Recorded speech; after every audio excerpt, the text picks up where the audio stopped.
Good evening. Welcome to the October 10th, 2017 Planning Commission meeting. Please rise and join me in the Pledge of Allegiance. I pledge allegiance to the flag of the United States of America and to the republic for which it stands, one nation, under God, indivisible, with liberty and justice for all. Thank you. Thank you for all standing. Appreciate it. Shannon, can we have roll call? Messina, Here. Fleming, Ingalls, Here. Lutrip, Mandel, Here. Rumpler, Here. Ward. Here. Okay, thank you. At this point, we'll have approval of minutes, and we do have 3 separate dates for minutes, so I imagine each one would have to be approved individually. Chairman Messina, you can actually do it as one motion. Could? Yes. Okay. So if each... I move to approve the minutes from August 8th meeting, August 22nd workshop, and September 12th meeting. Okay, I have a motion from Mandel for that. Do I have a second? I'll second that. Was it first? Doesn't matter. Mike can go first. I got a second from Ward.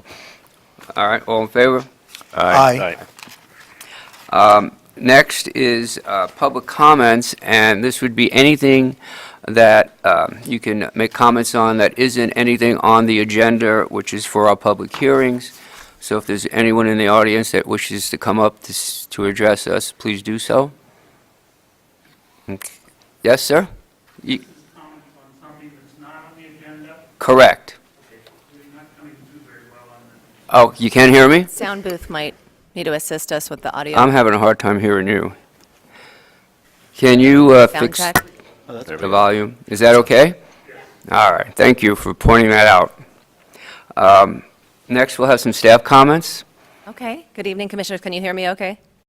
We're Okay. good. Great.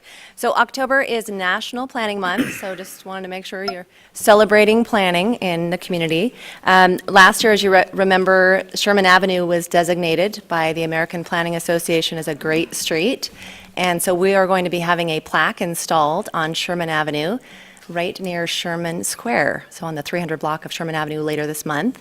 So we'll get the word out about that once it's installed. And we're also going to be kicking off some of the Sherman Avenue, the East Sherman master planning effort, the technical assistance that we are going to receive from community builders. They have invited a team of 8 of us to go to Kalispell later this month and start on that effort. So Great. it's exciting. One thing I wanted to point out, and I'll walk through this on the screen here in front of you. The city is working with Avista on a pilot project for LED streetlights. And so this is really important to have community participation in this process. Avista has been replacing streetlights currently as they burn out with LEDs. They're using 4,000 Kelvin bulbs, and that's the heat temperature, the light temperature. And the rating of those, it depends on how they are portrayed. So the 4,000 tends to be more of a bluish white light. And so the pilot project has a combination of 3,000 Kelvin and 4,000 Kelvin lights in the Garden District neighborhood, and I'll show you a map of that in just a moment. But what we're asking the community to do is go out in the evening and go to those particular poles, and there are little tags with a marker on them. And if you can note down which ones you like or don't like, so that we can get feedback on whether or not we should set a different standard for residential areas. The Garden District brought this forward to us, saying we really think there should be a lower intensity than the 4,000 Kelvin bulbs in residential areas. So this would be something citywide if we get that feedback from our community members. So it does take a little bit of effort, but it really is important, and we're asking for participation. So let me show you how to get to that map that shows it. We also have posts on Facebook as well as a video with the same information, but we want to help get the word out and participation through the end of this month. So I'll show you the map, and then I have one more staff comment. Okay.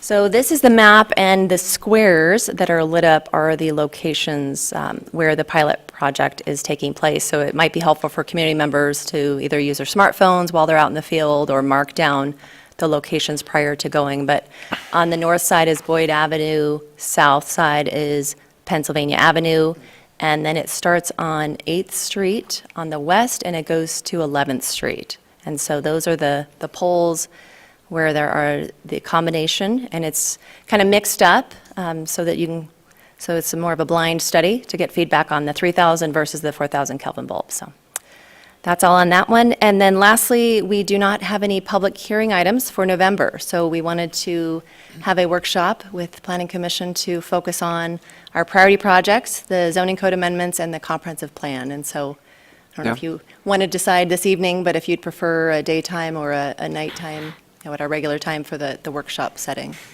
Okay. Anything else? Because I'll ask. That's all. Thank you. That's it? Okay. Whether you'd like for the workshops, it could be the second Tuesday of, That's correct. So November 14th is when it's regularly scheduled. okay. Would you just like to have something during the day, or would you rather have it at the evening time? I won't be here for that. I'll be out of Okay, town so- that day, so. What do you No feel? preference. No preference? Same. No preference? Whatever's convenient for staff. Okay, great. And What's we'll reach out best to for the you other guys? commissioners that aren't here this evening, and we'll let you know. We'll figure Well, out. they don't get to vote since Oh, they're they not don't get here, to so. vote, yeah. All right, we'll You determine don't it. show, you don't get a word in to do, Exactly. so. Yeah, just let us know. So I'm probably best in the evening time to do it myself, but whatever works.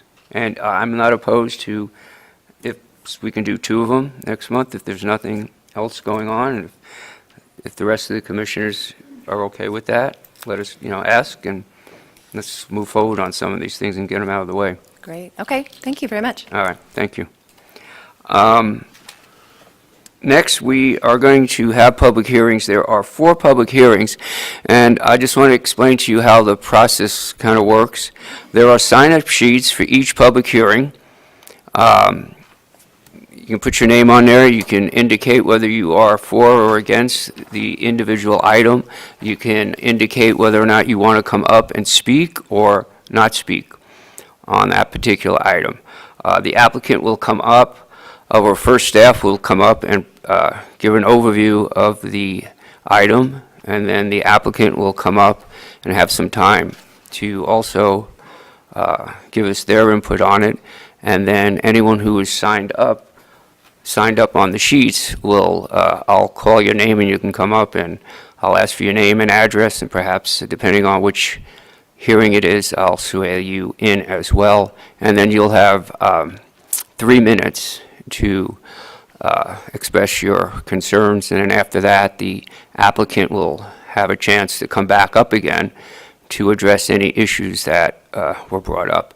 And then after that, I'll close public hearings, and it'll go to the commissioners to discuss, and then hopefully make a decision on it. So that's how it works. Feel free to make sure you have signed up, and if you didn't sign up and you choose you want to speak or sign up, just let us know before the item is over and I close those public comments. With that, go ahead, Sean. Thank you. Okay, thank you. Good evening, Planning Commission. Tonight before you, you have an annexation request. It's A317. The applicant is the estate of Marvin Paul Keogh. Hopefully I said that correctly. Their consultant is Lake City Engineering. The subject is a request for a zoning designation prior to annexation. Sean, I'm sorry to interrupt you, but I Yes. forgot to ask anyone on the commissioners if they have a conflict on this particular item. No? Okay, I'm sorry. Thanks, Sean. Sure, no conflict. So the location is the south side of Prairie Avenue on the west side of Ramsey Road. And they are requesting annexation of approximately 4.63 acres with a C-17 zoning designation. Currently, there's an existing single-family dwelling unit on the property. There is some associated accessory storage structures, as well as a cell phone tower on part of that property. The remaining portion of the site is vacant, and there is a mix of zoning districts in the area, both in the city and in the county. So here's a vicinity map. You can see this is Prairie Avenue. This is Ramsey Road. This here in the white outline is the subject property, And it's a little tough to see, but the green color is the current city limits. Here's an annexation map reflecting their request. All right, so I'm going to go into the C-17 commercial district, which is what they're requesting. It's a broad spectrum commercial district that permits limited service, wholesale, retail, and heavy commercial, in addition to allowing residential development at about 17 units per gross acre. The district should be located adjacent to arterials, and joint access developments are encouraged. So before we get into the findings, I wanted to point out the Kootenai County land use map, and notice there is a correction there. The applicant was kind enough to point that out to us today, so it wasn't able to make the staff report, but we'll make it aware here today. So you can see this is the subject property here. These blue arrows point to kind of a blow-up portion of that map. It is in the green area, which is agriculture. Page 12 of the staff report shows the property to the south as being in agriculture, but it's not. It's actually in commercial. Also, this map from the county is a little bit out of date, as the portion directly west to the subject property is currently in the city limits with an R3 designation. So the required findings, the first finding is B88, is that the proposal is or is not in conformance with the comprehensive plan policies. We're using the 2007 comprehensive plan, and it is contiguous with the existing city limits, and the comprehensive plan designates this area as Ramsey Woodland Transition. So here is that land use map I was just telling you about, as well as the definition of what transition is. Subject property is here on the northern end of town. It's shown in white. City limits in red in this case rather than green. And the black outline is Ramsey Woodland. The description of the Ramsey Woodland today, as found in the comprehensive plan, is located in your staff report. Rather than read it verbatim, I think everybody can read at home on the screen. And then tomorrow, the characteristics of what Ramsey Woodland will be. Largely at the time of the comprehensive plan was very predicated around the Coeur d'Alene Place PUD. It also says the northern boundary is the edge of the community, offering opportunities for infill. So here are the characteristics of the Ramsey Woodland neighborhoods. Overall density is approximately 3 to 4. However, pockets of higher density housing and multifamily are appropriate. Pedestrian and bicycle trails, which there is a trail adjacent, or actually abutting this property, parks within about 5 minutes of a walk. Neighborhood service nodes where appropriate. Multifamily and single family housing units are appropriate in designated areas. Here are the objectives that you can find, the goals and objectives in the comprehensive plan. Takes up a huge amount of space to define each one of those. They are in your staff report. The next required finding is finding B9, is that public facilities and utilities are or not available and adequate for the proposed use. We have a comment submitted by our city engineer, Chris Bosley, that states that stormwater will be addressed as the area develops, and that stormwater must stay on site. Streets, it's very much similar that, you know, any sort of streets that are provided when it gets built will be required to be built by the applicant. There is a request here for 5 feet along the edge of Ramsey Road to ensure that we have a 100-foot right-of-way width that's we have received from other annexations with this request. So water, this one's a little bit of an odd animal. You guys have seen this before, but Hayden Lake Irrigation District is the service provider of the area. So Kyle Marine, the assistant water superintendent, pointed that out and basically said that it lies outside of our service area. And attached to the staff report is a conditional will serve letter from Hayden Lake Irrigation Administrator Brandon Rose. It also is important to note that any extensions or increase to their service will be, the cost will be borne by the developer. Wastewater, their comments were that basically that we have the city has the capacity and the willingness to serve this annexation as proposed. And the fire department, this is fairly boilerplate language for them. They basically say at the time of development, they assess road widths, surfacing, maximum grade, turning radiuses, etc. So the next finding is finding B10, is that the physical characteristics of the site make or do not make it suitable for the request at the time. Well, it's other than the house that is boarded up right now and the cell phone site, it's pretty much vacant, so, and the property is flat. Staff doesn't have any problems with their request. It's important to note that the C-17 request, if approved by, ultimately by council, would allow any of those uses.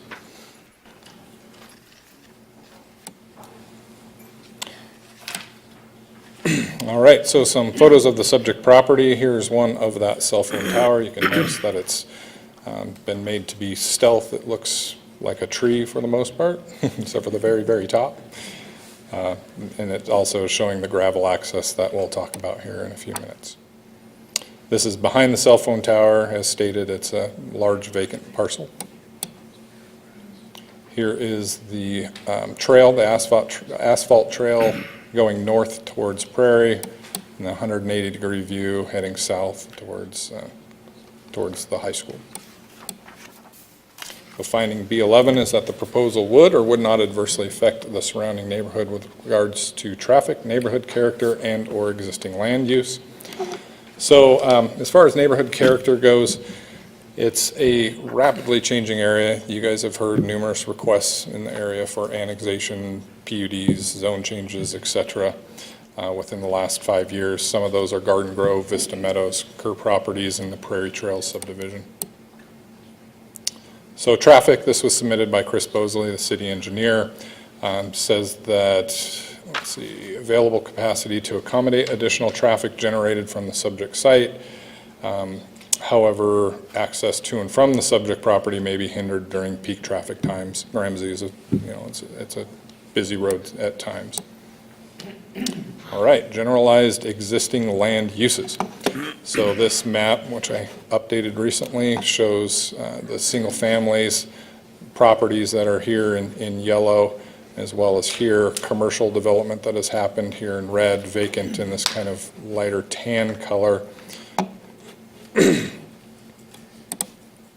And existing zoning of the area, as pointed out, the R3 that's in the city here at the backside, commercial to the north, commercial across the street at Ramsey. As mentioned earlier, this property to the south that's currently in the county is zoned county commercial, R8, and then the remaining here are listed. So we had a couple of recommendations for the annexation agreement. We don't really condition annexations like we do some other public hearings that we have, and ultimately it's up to council to accept these. There are 3 of them total. One of them is that this current cell phone tower has a gravel access to it. Our current code requires that all maneuvering areas be paved. We have been working with the applicant, and they have requested that due to plans of the future, that paving the access prior to an annexation agreement wouldn't make a whole lot of sense because it wouldn't meet their future plans for the property, and they don't want to have to install it and tear it back out. The buffer yard landscaping around the cell phone tower is in pretty rough shape as well. So through those discussions, we've come to an agreement amongst us, obviously being blessed by you guys, is that within 1 year of either at the time of permitting or within 1 year that those improvements would take place as recommended by city council. The final one is the right-of-way, the 5 foot of right-of-way that engineering and streets are requesting for a complete 100-foot right-of-way width for that property. So we did send out notice per code and the legal requirement, and Planning Commission must consider this request and make appropriate findings to approve, deny, or deny without prejudice. And your finding worksheets are attached. If If you have any questions, I'm ready. Any questions of Sean? No? Thanks, Sean, All right, appreciate it. thank you. Okay.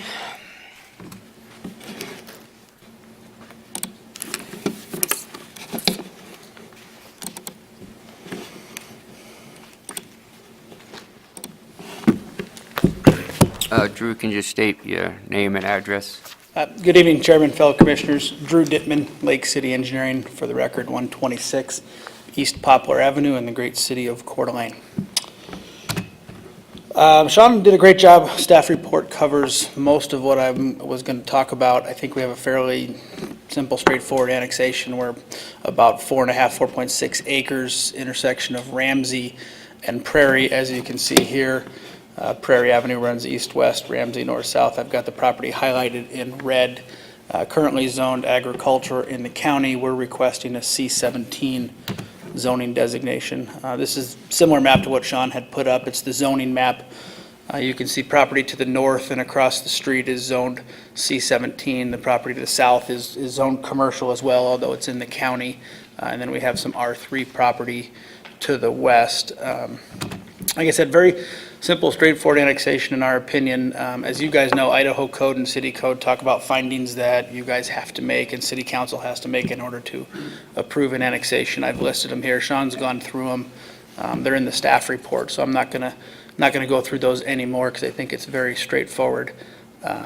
Be happy to answer questions if you have any. Any questions? You don't let Thank me you. off easy? Pretty easy so Okay, far. thank you. All right, thank you. I have two people who signed up on the sheet. One was Drew, who just spoke, and he checked, and he was in favor, and he did want to speak, and he did speak. The other person is H.G. Tyner. Sorry if I did not pronounce it correctly. Indicated neutral and did wish to come up and speak. Well, thank you, but I've had, at this time, my questions answered. Well, if you can come up to we need you to come up to the podium for a second, please. Thank you. Appreciate it. I'm H.G. Tyner. Uh-huh, My address is 1790, can't see the map now, okay, Prairie Avenue. So uh-huh, I'm north of that property. okay, But so far, I've had my questions answered. all right. Then you're good. Thank you. Appreciate it. There's no one else. You're good, Drew. So at this time, I'm just going to close public hearing and hopefully have some discussion if there's any, and maybe a motion.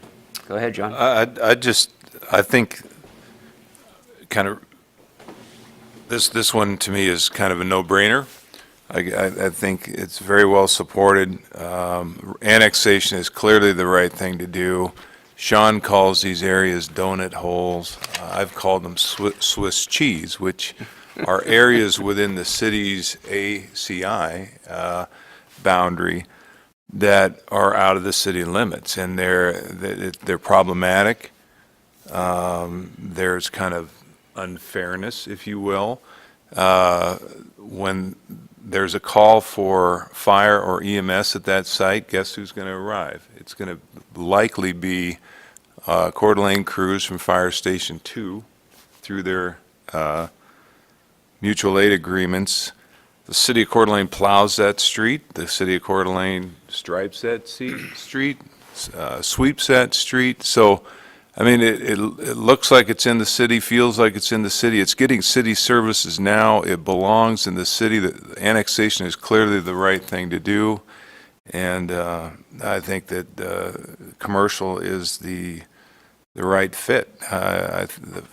What else would it be? I think a boarded-up house kind of tells you that it has ceased to be a good residential fit. So I am fully in support of this. Okay. We do need findings to be done. Happy to crawl through that. Okay. Let me say that if you want to turn to page 1 of the findings and crawl through them, we'll see how this goes. But So for this matter here that's come before us for A317, the annexation from county agricultural to city C17 in the estate of Marvin Paul Keogh, 4.63 acre parcel as described. And I would propose that we adopt the factual statement findings, which are B1 through B7. And I would propose B8, a finding be made that this is in conformance with the comp plan as Sean and Drew both pointed out. This is an area of transition. The comp plan makes a statement that neighborhood service modes are, desired where appropriate, and I think this is appropriate location for that. So those, I think, elements in the comp plan that most support this would be the community design 1.11, community design 1.12, efficiency of infrastructure and such 1.14, in using existing infrastructure that's already in the street and so forth. 2.02, the economic development is certainly supported as a element in the comp plan. 3.16, the fact that infrastructure is available is supported. Transportation element 3.18 is well supported, as is 4.02. So there's good, strong support, I think, in the comp plan for saying that this is in sync with the comp plan. Proposed B9, that the public facilities and utilities are clearly available, and we saw that through the Sean's report as outlined. The only kind of quirk there being the water is provided by the Hayden Lake Irrigation District, but we have a letter that they will serve, and we have relied on them in the past in a good way for water. B10, that physical characteristics support this action, and that the topography is easy. It's a very unconstrained site, so the characteristics of the site are suitable. B11, make the proposal that this action would not adversely surround the neighborhood with traffic, with regard to traffic or the character. The C-17 is pretty much surrounded, the proposed C-17 is pretty much surrounded by other commercial in the county and in the city, so there is good argument for compatibility there. Would propose that the three conditions that were, three elements proposed for inclusion in an annexation agreement as spelled out in the staff report be adopted and supported. So with that, propose that the this request for annexation as described be approved. Commissioner Ingalls? Yes, sir. Could you also amend that so that it's within the 1-year agreement that I had mentioned that didn't make the staff report? Correct. I would, I certainly would want to include that that would be the buffer landscaping on the cell phone tower and the hard surface be done within a year as part of the conditions. All right. And Commissioner Ingalls, we also need the motion should involve the zoning as C-17 prior to annexation. That was clearly my intent, but I didn't state that clearly. So, As stated in the introduction. yeah, so, the action proposed is that this be a recommendation to the city council for annexation from county agriculture to city C-17. Okay. I have a motion. Do I have a second? Second? Okay. I have a motion by Ingalls, a second by Mandel. Shannon, can we have roll call? Ingalls? Yes. Messina? No. Rumpler? Yes. Ward? Yes. Okay. Motion is passed. That particular motion is legislative item A3-17, proposed 4.6 acre annexation from county agricultural to city. C-17 has passed. Thank you for all who came on this item. The next item is the applicant is Welch Comer. It's a it says S of vacated Garden Avenue, E of Park Drive. I'm not sure what the S and the E, south and east, okay. It's a proposed zone change from R3 to R8. This is quasi judicial, so I will be swearing in the applicant and anyone that speaks on this. And it's ZC 3-17. And does anyone on the commission have a conflict? No? Okay. Thanks, Mike. Go ahead. Good evening, Chair and Commissioners.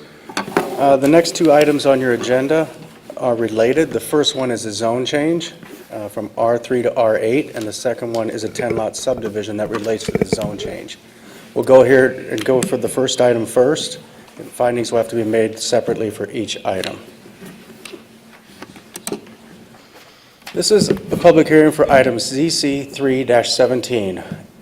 Welch Comer is the engineer representing Ignite CDA and requesting a zone change from R3 to R8 zoning on property located immediately northeast of the intersection of Park Drive and Garden Avenue. Legal notice was published in the Coeur d'Alene Press on September 23, 2017, and all other required notifications have been made.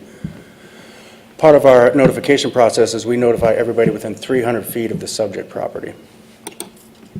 This is the subject property that's proposed to be rezoned. As you can see, it's highlighted here in red. This is Northwest Boulevard.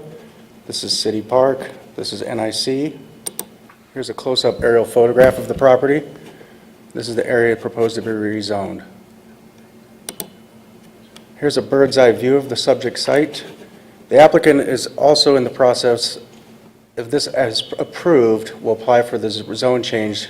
The subdivision will be part of this whole property. This is looking west with the bird's eye view. This is Memorial Park. Here's the applicant's exhibit. As you can see, it's a 10-lot subdivision, and down here is this proposed zone change that's right before you today in this item. There are 4 findings that need to be met in order for a zone change to be approved. The first finding is finding B8, that this proposal is or is not in conformance with the comprehensive plan. The comprehensive plan indicates this area in the education corridor. However, the historic Heart District is located right adjacent to it, and it fits more directly with this area in the comprehensive plan. And the historic Heart area is an area where there's established neighborhoods, mostly older homes, single-family dwellings with alley lots in the rear. This slide represents 3 comprehensive plan objectives as it relates to this zone change request. The first one is Objective 1.12, Community Design. Support and enhance the existing of urbanized areas and discourage sprawl. The second one is Efficiency. And the third one is Objective 3.05, Protect and preserve existing neighborhoods from incompatible land uses and developments. The full list is on page 8 of your staff report. Finding B9, that the public facilities and utilities are or are not available and adequate for the proposed use. City staff from Engineering, Streets, Fire, and Water and Parks departments have reviewed this application and has indicated that they have no objections to the proposed request, and there's adequate utilities to serve this facility. Finding B10, that the physical characteristics of the site do or do not make it suitable for the request at this time. The site is generally flat, and there are no topographical or physical constraints that would make the subject property unsuitable to change the zoning from R3 to R8. This map is a topographic map that indicates the topography on the site. You can see it's relatively flat. These are 5-foot contours. The next slides are site photos of the subject site. This is at the north side looking south. This is across from Park Drive looking east. This is on the south side looking north. This is on the east side looking west. And this is on across Park Avenue along the north property line looking east. The final finding is finding B11, that the proposal would or would not adversely affect the surrounding neighborhood with regard to traffic, neighborhood character, and/or land uses. The city engineer has indicated that the proposed zone change would not adversely affect the surrounding area with regard to traffic. Park Drive has the availability and capacity to accommodate additional traffic generated from the subject site. Here's a zoning map of the zoning of the surrounding area. You can see this is R3 here, R8 is to the north, and R8SF is to the west. And R8SF stands for single-family residential use only. The R8 district is intended as a residential area with permits a mix of use housing types at a density not greater than 8 units per acre. The following is a list of principal uses that are permitted in the R8 district. Administrative, this is city administrative offices, county administrative office, duplex housing. The applicant has indicated that the proposed R8 will be restricted to just single family, and they're going to address this issue when they make their presentation. The essential services is underground utilities such as wastewater, ground cable, etc. Home occupations are allowed per the zoning code. Neighborhood recreation are like small pocket parks. Public recreation are very large parks like Memorial Park, City Park, and then single-family detached housing. These are the allowed uses in the R8. Here's a zone change map indicating the zone changes in the area. In 1989 and 91, there was a zone changes from R12 to R17 that were both approved. And then in 2002, C17L and C17 to C34. Here's a land use map indicating the existing land uses. You see the single-family residential use to the west. To the north is currently vacant, and Memorial Field is under renovations right now, and that's the civic use in blue. The decision point before you tonight is provide a recommendation to City Council regarding the proposed zone change from R3 to R8 on approximately 0.4 acres. The Planning Commission, you guys will need to consider this request and make appropriate findings to approve, deny, or deny without prejudice. That concludes my presentation, and I'm available to answer any questions you may have. The applicant's engineer is also available, is going to make a presentation after this. Any questions? Go ahead, John. When I read through the staff report, it did jump out that the applicant is okay or willing to make this restriction that it be single-family only. You mentioned that. That is correct. No duplexes. That's a good thing. I think that's a very good thing. So we don't have I think in the past, we actually did have a zoning category, single, or R8 8SF. SF. We don't have that anymore. We do. It requires a special use permit to do it. You'd have to apply for a special use permit to get the R8 SF designation. So how do we actually do a recordation of that restriction? Is that a plat The applicant's thing? going to address it, but it's my understanding they're going to record it on the plat. So the plat will say that these lots are only for single-family use only. Okay. Thank you. Yep. Okay, thanks, Mike. Okay.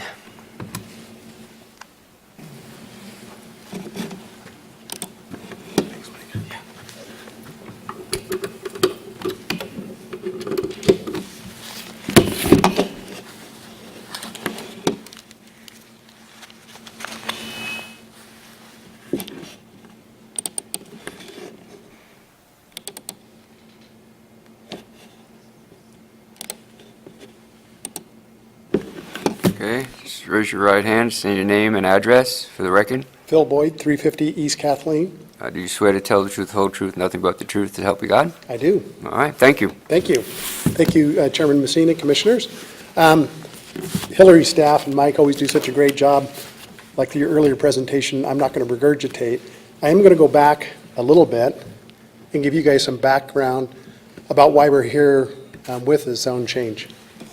This is the project area. We call it the project area because we obviously have a project going on in this area, a pretty significant one. And get you your bearings, you'll see Park Drive, which is here, and the Garden Avenue alley here.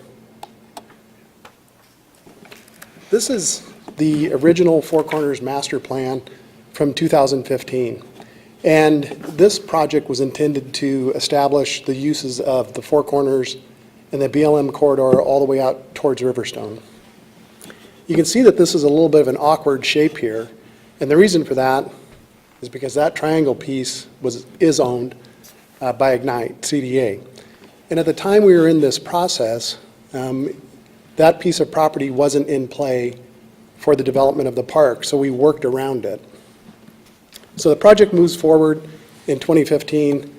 The first project out of the chute was this one, and this will probably look familiar to folks. It's what's now called Fort Grounds Drive. It was previously Mullen Road. You can see the carousel and the new parking lot in this area, the realignment of the road. That project was completed in 2016, and during that time, Mayor Woodmeyer had come up with the idea to develop a shared parking lot with Kootenai County. Because as you all may know, Kootenai County needs parking during peak uses like jury selection. The city can also use parking during peak events in downtown. So Mayor Woodmeyer came up with the idea to do a joint parking lot with Kootenai County. That project moves forward, but it involves using some of Ignite's land because we had to reorganize the park uses. So we advanced that idea with Ignite CDA and with Kootenai County and with the city of Coeur d'Alene, and there was good cooperation, and the project continued to move forward. But Ignite said, and this is a Kootenai County map, we started with 10 lots. There's 9 here and 1 in the back. And to back up here, you can see the reference. That's the triangle piece that Ignite owned. We would like to end up with 10 lots, which was why they wanted that piece of property right there. We circled around to the Parks and Recreation Commission and Bill Greenwood, and Bill noted that that portion of the park is underutilized and thought that made to be good sense. So again, you've seen these zoning maps. This is Ignite's property in R8. This is R3. At this point, the Ignite board was at kind of at a decision point of should we just move forward with putting one big lot in here or maybe 2 big lots in there in the 11,500 square foot range instead of the R8, which is more consistent with a foreground neighborhood. But through this process, and the reason I put this up here is there's been considerable public discourse on this because I've been involved in all of them. We had a number of meetings with Parks and Rec Commission, City Council, Kootenai County Commissioners, the Ignite Board, and the Fort Grounds Homeowner Association, and the consensus was it needs to look like the Fort Grounds neighborhood, which generated 2 options. This option that you see on the screen was option 1, and it created 10 lots by trading this green triangle piece for a portion of the vacated Garden Avenue right-of-way and a portion of what was underutilized city park that was zoned R3. That was option 1, and it had 10 lots. Option 2 had 11 lots. So of course this had considerable debate with it as well. At the end of the day, the Ignite board elected to move forward with this configuration because they thought that was best kind of kept the character of the neighborhood, because ultimately we're trying to get to that right there, and this is a rendering of the future park. And one of the reasons we eliminated that 11th lot was you can see in this area here, there's opportunity that we're going to have quite a nice opening in here and sports courts. This triangle piece where what used to be owned by Ignite will become the restrooms and picnic shelter, the skate park, and the expanded parking area. So this is the origin of the zone change. It was intended to be keep the character similar to what the Fort Grounds neighborhood has there now. In the next presentation, I'll start to talk about the subdivision and some of the things Mike alluded to about deed restricting the uses of the parcels, the building envelopes, and preserving some of the very large trees that are in this area.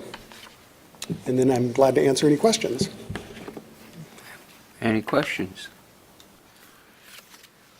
Phil, of the total property proposed in the subdivision plat, of the total proposed plat, what percentage roughly is this R3 piece? It's essentially the last 2.5 lots. So 25, so 2.5, 25% of it. Okay. 2.5% of it. There you go. And that map that you had, there you go, the pink and the blue combined, that's supposed to look like the shape of the subject property when we're looking at the aerial maps in our report? Correct. Okay. To I'm be, not quite seeing the shield-shaped property. That looks a little bit more squared off. and this is an early configuration. I'll just give you a little background why it looks that way. As you can see how it's that piece that is a little bit cut off, and the reason we cut it off was because we're trying to, you can see that shield shape there a little more. Okay. We were trying to open up this area of the park. The thing that's great was really enjoyable about this was we were designing the park at the same time we were doing the subdivision. So we were trying to balance all the community needs. Ignite's need to have 10 lots, the city's need, and all of our needs to have an enjoyable park space. And that's why we clipped the end of that lot off. I see, okay. We were trying to open it up a little bit. Okay, I understand, thank you. Good? Thanks, Phil.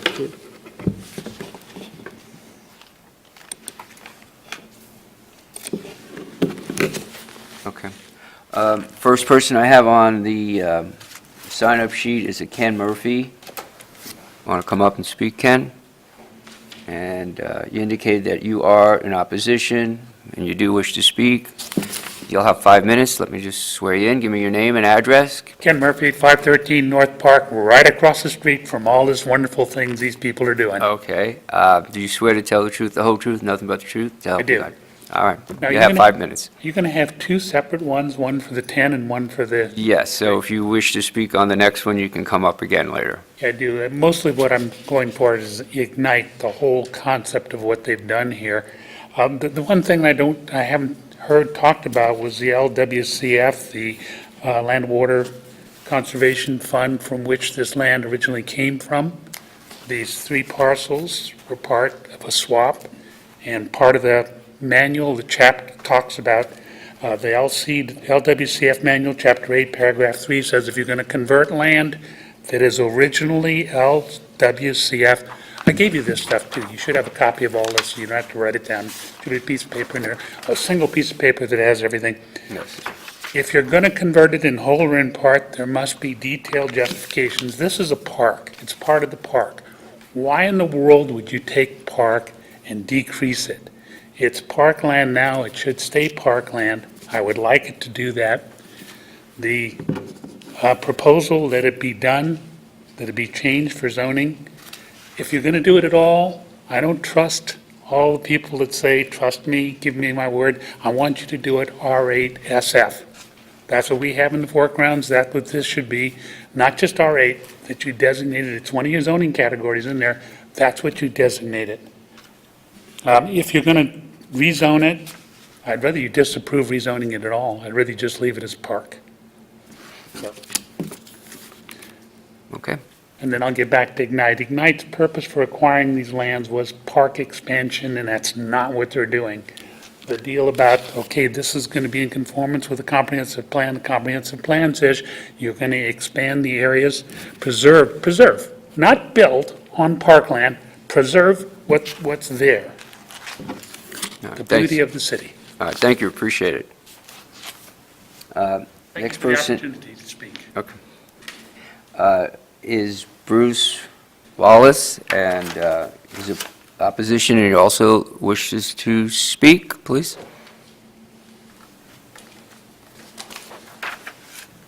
State your name and address. My name is Bruce Wallies. I live at 603 West Garden, which is on the corner of Garden and Park, directly across from the property in question. Okay, do you swear to tell the truth, the whole truth, nothing but the truth, to help you God? I do. Well, thank you. You have 5 minutes. Living right across from the property in question, that has been park ever since we've owned the property that we live in. And maybe it's just being selfish, but I like looking at park rather than what would be proposed housing. Being more realistic, I have the feeling that this is progressing by the construction that's taking place already. So my concern might be more for the mature trees that are on this park area right now. I know for one, there's a beautiful mature oak tree. There are other trees. There's been mention that the building envelopes will somehow be designated on these properties to somehow take these trees into account. I'm wondering if that is the case.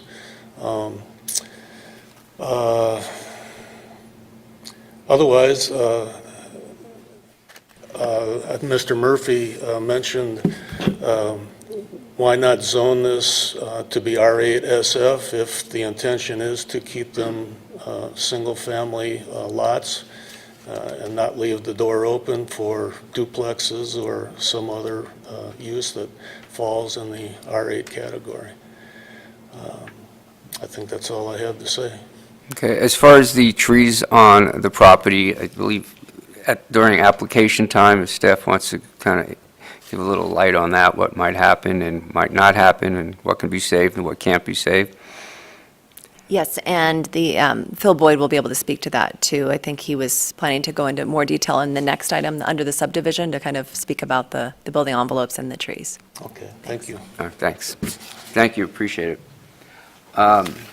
Next person I have up, and I apologize if I mispronounced the name, but Danilo Gankeko. They are in opposition and did not want to speak, is that correct? Yes. Okay. The next is Jody Gankeko, in opposition, and again, does not wish to speak. Yeah, but I agree with what Lisa said. Sorry, I can't hear you if you're sitting down. You need to come up to the podium. Thank you.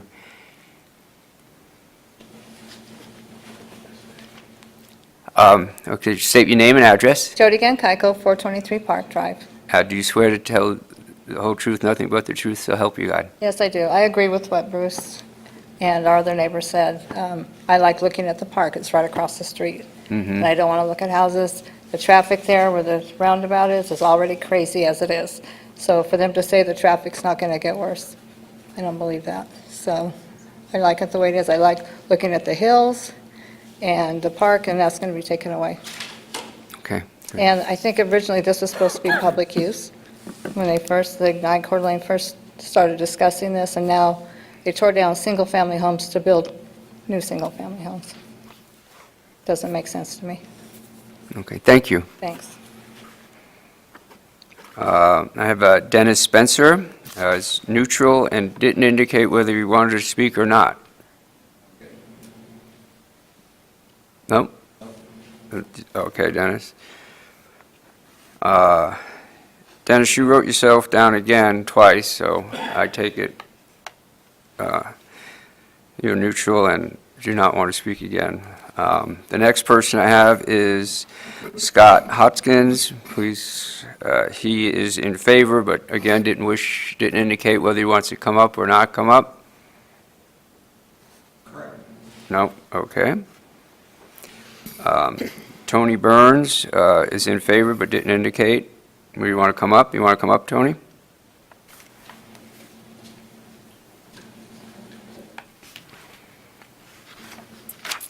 Name and address? Tony Burns, 7697 Captain John Mullen, Coeur d'Alene. All right. Do you swear to tell the truth, the whole truth, nothing but the truth? So help you God? I do. Okay. I just want to 5 minutes. offer my services to the commission if you have any questions about the agency's insights or a game plan on this initiative. So, and I can, after Phil brings up the subdivision, I can come up and explain any of the agency's perspective. So. Any questions of Tony? No? I have one. What? Go ahead. Oh, sorry. Let's see, let me get this. So Tony, we just had testimony that there were single-family homes that were actually torn down. Prior to this, I'm not familiar with that. Could you explain that? They were very dilapidated homes. We bought them years ago because, I wish I had Phil's graphic back up. I can explain to you the history of why we bought those homes.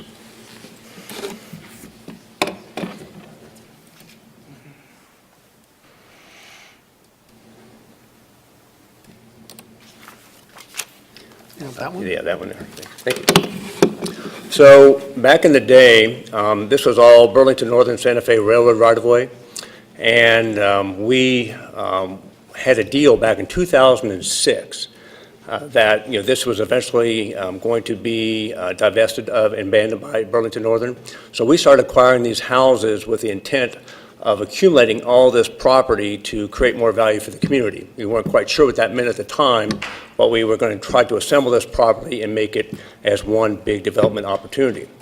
So we had a deal back in 2006 with the North Idaho Centennial Trail Foundation and the BLM, because a lot of this property is going to go back to the BLM, that we would do a land trade. And so that eventually the agency was going to own all of this property as a block. That deal fell apart. The BLM backed out of the deal. So that's why you have this as a BLM piece of property that is now going to be leased by the city. And so that's why you see this park concept in place. So the intent of acquiring these properties was to do kind of a global redevelopment initiative for that area. But once that fell apart, we kind of refigured what we were going to do here, and seeing what the city wanted to do with park space and that they were going to lease this from the BLM, the Four Corners Master Plan materialized, and that's kind of how we got to where we got today, trying to create public space for the community, but also keep property on the tax rolls to help pay for the maintenance of public space. That's a dual mission of the agency. We want to create value for the community, both on the public side and on the private side, by keeping property on the tax rolls. So that was going to be my second question, Tony. So there is an economic purpose to developing that land. Absolutely. As proposed. Thank you. My question was back to the R8SF. I understand the intent of having the parcel all be zoned similarly, but if the intent is to keep in the character of the area around, which is single-family, why not propose zoning for R8SF for the whole parcel? I might have to defer to Phil on that. As Phil stated, we are looking at keeping these as single-family with a building envelope delineated within the parcel. So that is our intent, whatever is the right protocol to follow. So that, to clarify, so that would be achieved through the subdivision? I think Phil's going to talk about that next. Okay. Yes. Okay, anybody else? No? Thanks, Tony. You bet. Phil, you are signed up as in favor, of course, of speaking. You can come up and address some of the issues that might come up. Thanks. Thank you, Chairman Messina. I will just address a couple of the things from the comments from the public. One of the comments was about the LWCF boundary, so land and water conservation.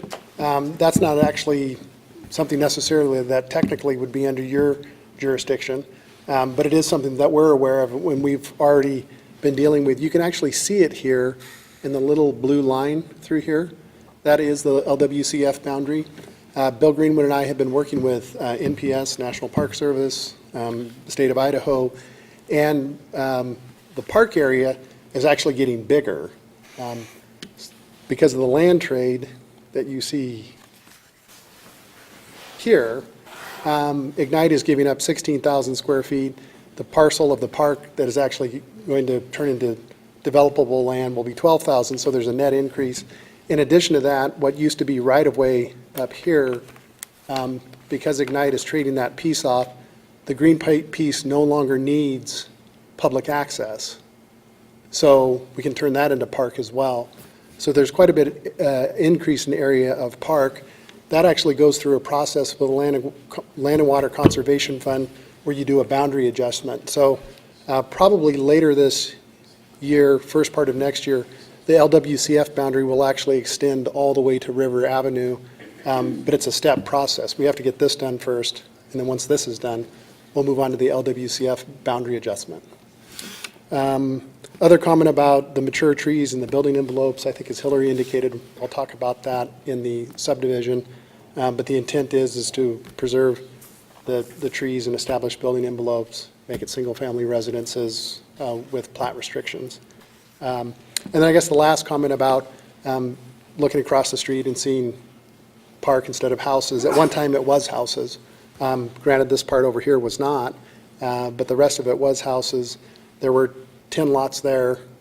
Historically, there'll be 10 lots there when we're finished, but there'll be more in the character of the Fort Grounds neighborhood as opposed to having an R3 lot in there, which would be, in our opinion, less desirable.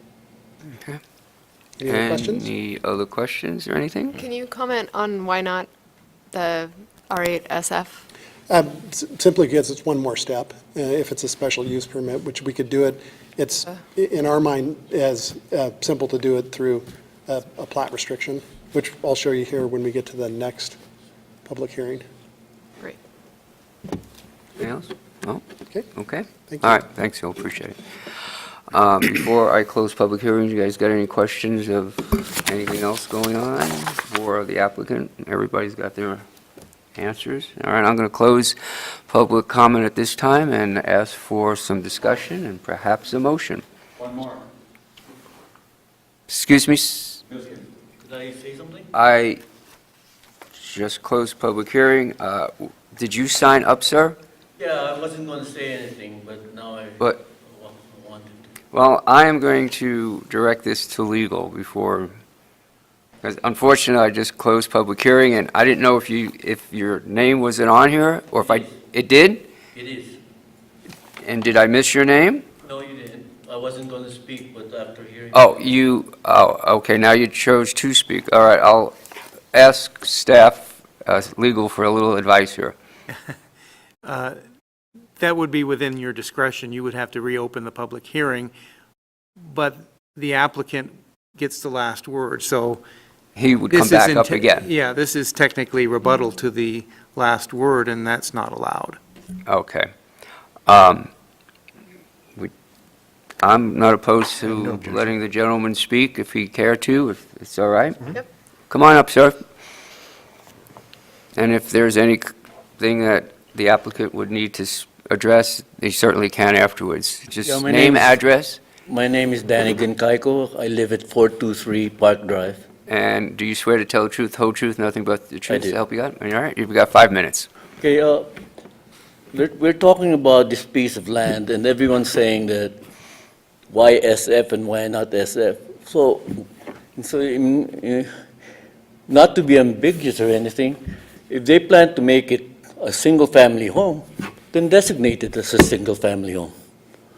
That takes away any disagreement or anything in the future.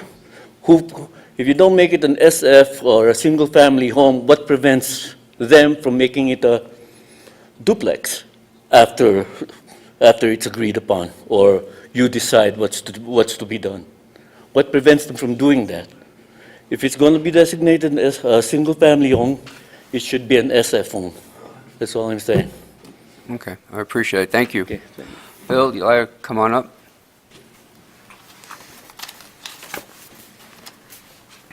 Thank you, Chairman Do Messina. I have to swear him in again? He's on record of being sworn in? He's okay? Yes. All right. Again, I might not have articulated it quite sufficiently. On the plat, which is a document that's recorded, and you have the ability to place certain restrictions on it, the restriction of single-family residences will be placed on the plat, and that becomes recorded and continues forward. If we determine that's not sufficient, we'll move through the next process, because as I mentioned earlier, for both Ignite, for their process of moving forward with the subdivision, the city being a partner in the development, all of them agreed they wanted it to be single-family residences, do what's necessary to make it single-family residences. We believe we can do that with a plat restriction. If Randy and his staff determine we need to do something else, we'll move on to that next step. But that's the intent of Ignite. I'm certain if you want to make it part of your motion, in the next hearing, we are glad to accept that. All right, John, go ahead. I have a thought. Phil, I wonder if this would work. And you know, the plat restriction recordation is solid, you know, that's going to prevent duplexes. I'm good with that, you know. This is kind of a chicken or egg kind of a deal. The plat comes next, see? And we first are going to weigh approval of this action, which is a zone change. So would you agree, right now we have proposed conditions, none. Could we agree to a proposed condition of the zone change action that the plat include a deed restriction to single family? That way it's encompassed in this action, you follow me? I do follow you. I'll turn that over to Chairman Hoskins, because for the Ignite board, acting on behalf of the board, I think that might be appropriate to come from him. I'm channeling the direction I've heard from the board, but you might also want to hear from Chairman Hoskins on that, if that's appropriate, Chairman Messina. Randy, did you want to address that? I just wanted to point out that under the zoning code, there is only an R8 zone. There's not an R8 SF zone. SF is merely a designation for a special use for that zone. So in a zone change, we can't change a zone to R8 SF because there's no such thing. That's helpful. Thank you. Let me Minor technical detail. I'm going to Sorry, John. try to sorry. drill down on this a little bit with Mr. Adams. Again, we could make a motion, though. Again, we're acting on this zone change, and we want to make sure we're covered, you know, and we have an applicant that's willing to be encumbered, and I just think for the folks that express concern, it would be prudent to encapsulate that notion in this action before we move on over here, because, you know, maybe you change your mind in the next 10 minutes. That's probably not going to happen. But I'm just saying a proposed action to go with a motion here could be that we say the plat would be recorded such that it restricts development to single family only. And you can make that a condition. Commissioner, I was just going to say, Commissioner Ingles, I think that sounds like a condition during this motion. I would say that would make good sense. Yeah. Whoever And makes Randy, that. that's, Yes, that's how Good with legal. it would be done. You'd put a condition As a on condition. the zone change. So for clarity, we can make a motion with the conditions that the property be developed as single family? Am I getting that? Is that what you got? I think the proposed condition would be that any plat for this will would be designate and recorded record it to as a restrict family. development to single family. Okay. that avoids a special use process Everybody's covered. and preempts the All right. next public hearing. Thank you. Welcome. Okay. Before I close public hearing for a second time, no questions? Okay, I'm going to close public hearing for the second time. And now we'll go for discussion and hopefully a motion. Go right ahead, Lou. Just a question for council. So there are a lot of moving pieces here. Clearly, all were not covered tonight, but there is at least one of the testimony in written testimony here is about the legality of some of these moving pieces. Are you satisfied that there is no legal peril, there's no legal jeopardy? Have you vetted that to your satisfaction? Yes. Thank you. I'm waiting on a motion. Go ahead, Lou. I could give it a try. I'll muddle through this. Oh, you'll do it. So thank you. This matter having come before the Planning Commission on October 10th, 2017, and there being present a person requesting approval of ZC 317, a request for a zone change from R3 to R8 zoning district. The applicant is Ignite Coeur d'Alene. The location is plus or minus a 4-acre portion of a parcel located immediately northeast of the intersection of Park Drive and Garden Avenue. I would propose that we accept the findings as factual, B1 through B8. and that B8, that this proposal is in conformance with the comprehensive plan policies as follows. I would cite 1.12, community design, 1.14, efficiency, and 3.05, neighborhood homes. I would also suggest B9 be accepted, that public facilities and utilities are available and adequate for the proposed use. This is based on the staff report. B10, that the physical characteristics of the site do make it suitable for the request at this time because the topography is flat, there are no streams or wetlands, so it is appropriate. B11, that the proposal would not adversely affect the surrounding neighborhood with regard to traffic, neighborhood character, or existing land uses because, of course, per the staff report, there is no traffic predicted, that there was sufficient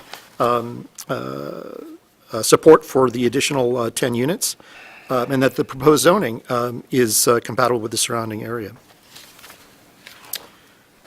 The Planning Commission, pursuant to the aforementioned, finds that the request for a zone change as described in the application should be approved with the one special condition that the plat would be recorded with the restriction for single-family homes only.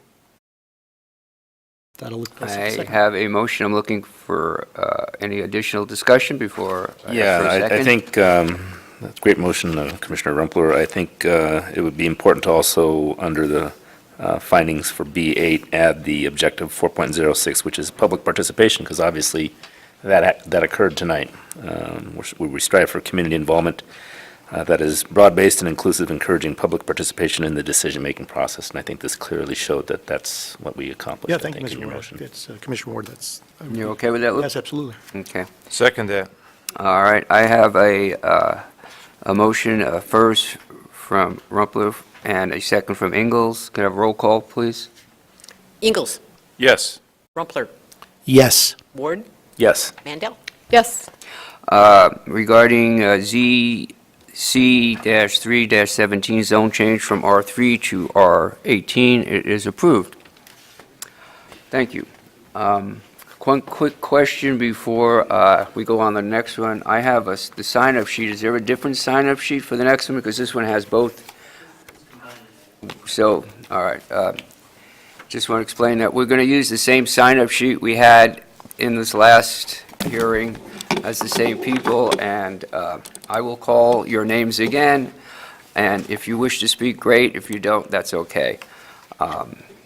We'll be hearing item number 3, which is a quasi-judicial S-3-17. Applicant is Welch Comer, east of Park Drive, west of Northwest Boulevard, a proposed 10-lot preliminary plat, Park Drive addition. Go ahead, Mike. All right, thank you. This is a public hearing for item S-3-17, application by Welch Comer representing Ignite CDA requesting a 10-lot subdivision in the R8 zoning district on approximately 1.77 acres. Location of the property is located immediately east of the intersection of Empire Avenue and Park Drive, and legal notice was published in the Coeur d'Alene Press on September 23rd, 2017, and all the required notifications have been made. Here's an aerial photograph of the subject site. As you can see, this is highlighted in red. Here's a bird's eye view looking north along the property. Here's Park Drive. Here's Northwest Boulevard. Here's a bird's eye view looking west. Here's Memorial Field, Northwest Boulevard, and then Park Drive here. There are 4 findings that need to be met in order for subdivision to be approved. The first finding is finding B7A, that all the general preliminary plat requirements have or have not been met as attested by the city engineer.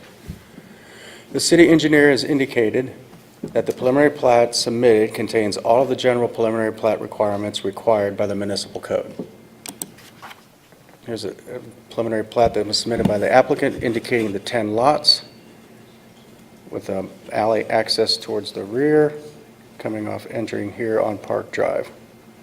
This is where the applicant has indicated they will put on the plat the single-family residential designation. The next finding is finding B7B, that the provisions for sidewalks, streets, alleys, right-of-ways, easements, and street lighting, fire protection, planting, drainage, pedestrian and bicycle facilities, and utilities are or are not adequate. The city engineer has indicated that the street sections and right-of-ways as shown on the preliminary plat submitted are acceptable to the Streets and Engineering Department. This plat was also routed through the other departments, and they have indicated they have no objections to the sidewalk streets, and there are adequate utilities and facilities that will be available. The next finding is B7C, that the proposed preliminary plat does or does not comply with all the subdivision design standards and all of the subdivision improvement standards. City engineer has indicated that the proposed preliminary plat meets all the requirements of the subdivision design standards and all of the subdivision improvement standards of the city subdivision code. The next finding is finding B7D, that the lots proposed in the preliminary plat do or do not meet the requirements of the applicable zoning district. The lots in the proposed preliminary plat meet the minimum frontage of 50 feet and the minimum lot area of 5,500 square feet as required in the R8 zoning district. The applicant is not requesting any deviations from the subdivision ordinance, and there are two proposed conditions with this subdivision. The first one is from wastewater, that one, extension of the public sanitary sewer infrastructure and installation of sewer laterals to each newly created lot will be required prior to final plat approval. And the planning department has indicated that the zone change to R8 in item ZC3-17 must be approved prior to the final plat being recorded.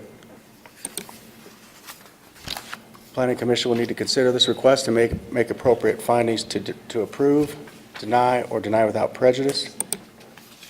This concludes my presentation. I'm available to answer any questions that you may have. Any questions of Mike? No? Okay, thanks, Mike.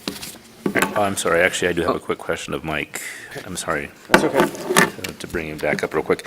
I'm looking ahead a little bit at the findings. There's that section where we talk about facts and says we may adopt items B1 through B7, but it looks like it just goes through B6. Is that correct? I want to make sure we're clear of that because B7 actually has A, B, C, and D. So I want to make sure that that's Yes, I think there's a typo in typo the on findings that. because the subdivisions Okay, have fewer I just want to make findings. sure we had that clear before Good we. catch. Okay, yeah, good catch. Thank you. Thank you. Thanks for pointing it out. Good work. Appreciate that. Name, address. 350, Phil Boyd, 350 East Kathleen Coeur d'Alene. Do you swear to tell the whole truth, everything but the truth, so help you God? I do. Okay. Thank you.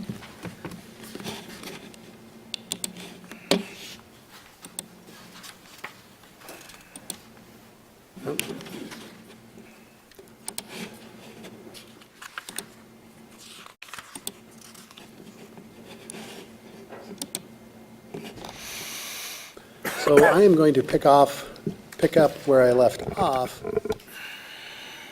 which was at this screen, and talk a little bit about the subdivision. We've talked about it prior, but now we know it's all zoned R8, single-family residential. You can see here on the prettier picture, and I'll show you some more technical pictures, but on this picture, you can see that the configuration of the subdivision is intended, again, to be similar to what we see in the Fort Grounds neighborhood. When we move through this process, we established some design criteria, and I'll tell you that the majority of this design criteria came from the Ignite board, which includes the mayor and city council member, and also from Bill Greenwood, the parks director, and working with the city staff. The primary goal was match the neighborhood, so eliminating the street driveway access. There are currently a couple of lots that have street driveway access. That was a design criteria. Create similar lot dimensions, establish lot building envelopes to promote appropriate scale houses. That's been a situation in the Fort Grounds, as you guys know, on one or two or three occasions. And that was one of the big design objectives here, is to establish building envelopes. Establish front porch setbacks, and that term is at the 20-foot front yard setback, not allow any building in that area. Currently, if you can build your house in the 20-foot setback, you can have your porch encroach a little bit into that area. And that was another desire. And then also preserve the grand scale trees in there. Obviously, Ignite wants to generate a return on their investment because, as you mentioned, Commissioner Rumpler, it goes back into economic development. and then promote good public access to the park. So those were the design criteria. We started with the subdivision. This is the technical drawing. You can see the lot dimensions in there. The lots are served from the alley, and this is the direction into the park. I'll back up here. You can see that when you come down Park Drive here, this alley and the pedestrian access through there is a little bit wider, and there's some green space in there that we've provided, and it gives you a straight shot into the park. This is a playground and the picnic shelter, and the intention is we're putting an all-new sidewalk in here and putting a new sidewalk right back into the park there. So it gives good pedestrian access into the park through this subdivision.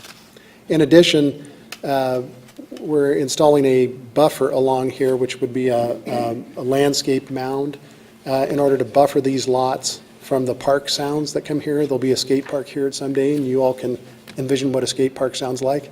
And it was important to Ignite that they produce lots that had a good quality characteristic to them. And so when you're in here, you're going to see a landscape buffer back in this area here instead of looking directly into the park. This is the building envelopes that we talked about a little bit earlier. And you can see that the lot, this is the lot line, and this is the building envelope. Some of them are simply just per code. For instance, this one here, it just has the standard setbacks on them. Other ones, we've adjusted the setbacks to keep them away from grand scale trees. So in this area where I've got some green stars and down here, this is the tree that is at the intersection of garden and park, and that is a very nice tree that we wouldn't want to see go away. We've moved that lot back, the building envelope back to stay away from that tree. I anticipate you could always cut the tree down because it's private property, but it does fall into the grand scale tree category, and the city's currently working on, Hillary can correct me if I'm wrong, on some ordinances to deal with removing grand scale trees. Hillary had a suggestion earlier that we actually note that on the plat, that it's a grand scale tree, again, trying to communicate to folks, this isn't something we want you to go willy-nilly cut down. There's another set of cedar trees here that are very nice. They're kind of close together, but they seem to be healthy, according to the urban forester. And we actually relocated the alley to stay out of the drip line and keep them open, so we didn't put any paving over their root areas and try to keep them as healthy as possible. Ultimately, at the end of the day, this is what we're trying to create, is both a beautiful park, a little bit of a return on investment for Ignite, and also improve the character. I guess that might be in the eyes of the beholder, but improve the character and make some sellable lots in the Fort Grounds neighborhood there. I'm glad to answer any questions. Go ahead, John. Well, Phil, I think it's a comment. I'm going to make a comment. It may be inappropriate at this time, but I applaud. I think this is very thoughtful, and I think it's very respectful, of the Fort Ground neighborhood. It's not often that we sit up here and have folks come in, an applicant, proposing restrictions and conditions upon themselves, far greater than, what normally just resides in code, the no driveways. Constructing the alley is going to cost quite a bit of money, but it's going to keep the traffic and the character of the streetscape is going to look great, I think. So the setbacks, preserving the mature trees, the thought you put into that, and your willingness again to restrict, single family only.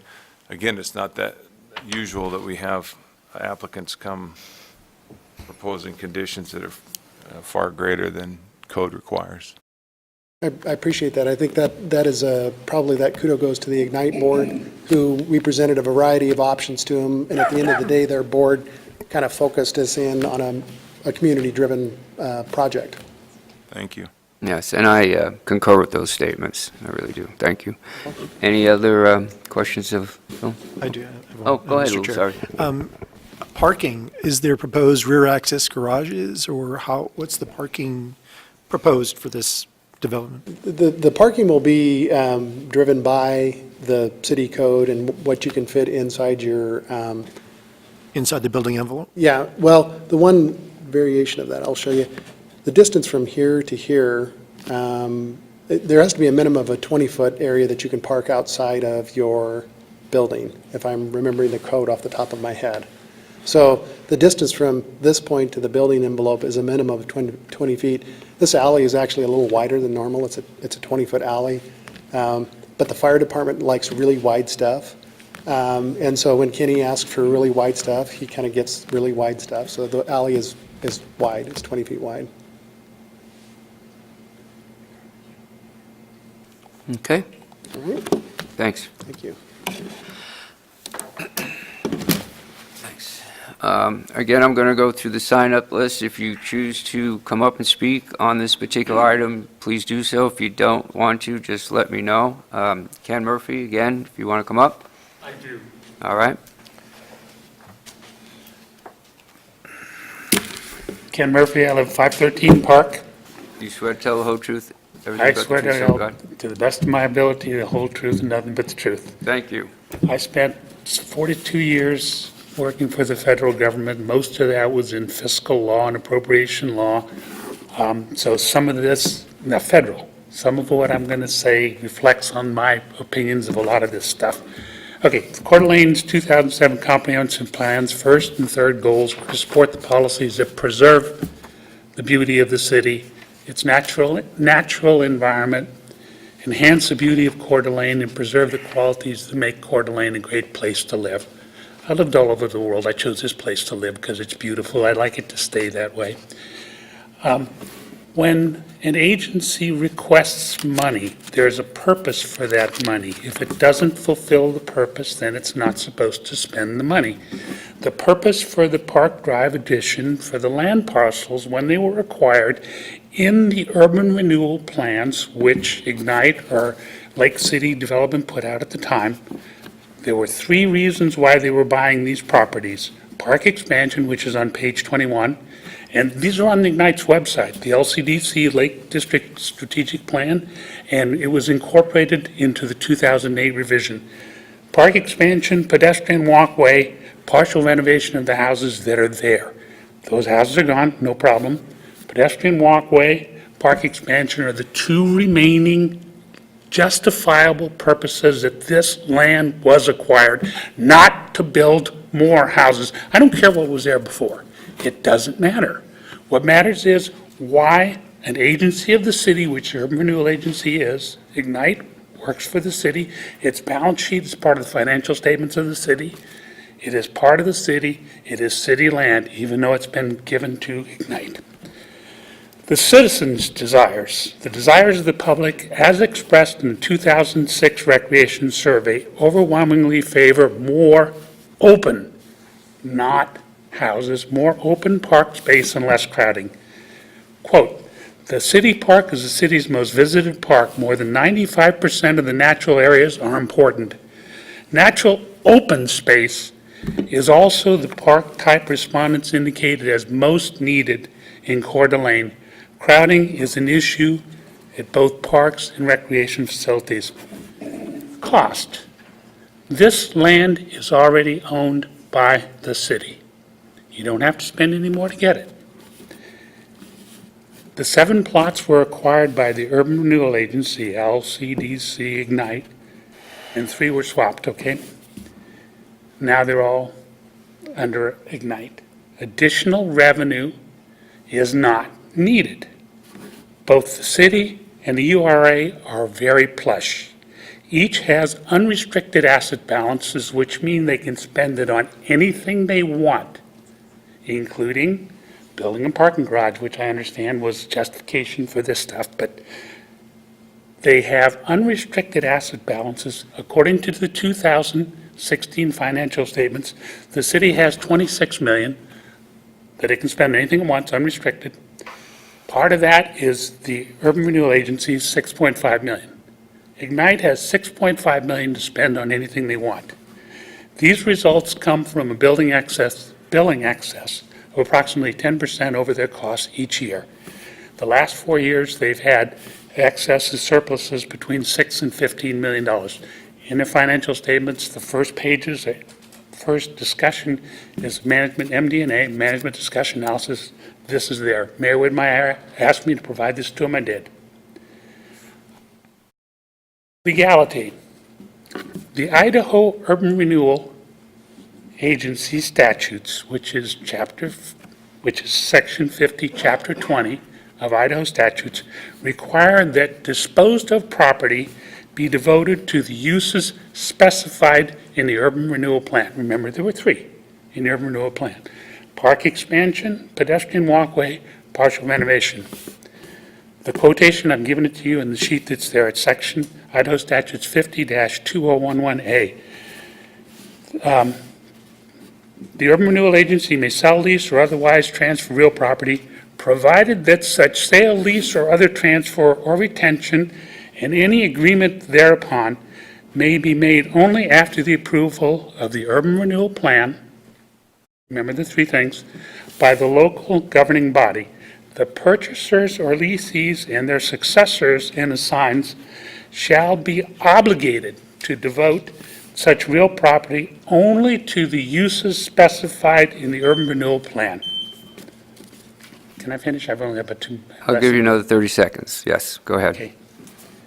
And may be obligated to comply with other such requirements as the urban renewal agency may dictate. Aesthetics. Placing housing in this area would add to an already extremely dense, the extreme density of this small area degrade its charm and lower adjacent property values. Coeur d'Alene sees itself as a stature as jewel of the Northwest, and its comprehensive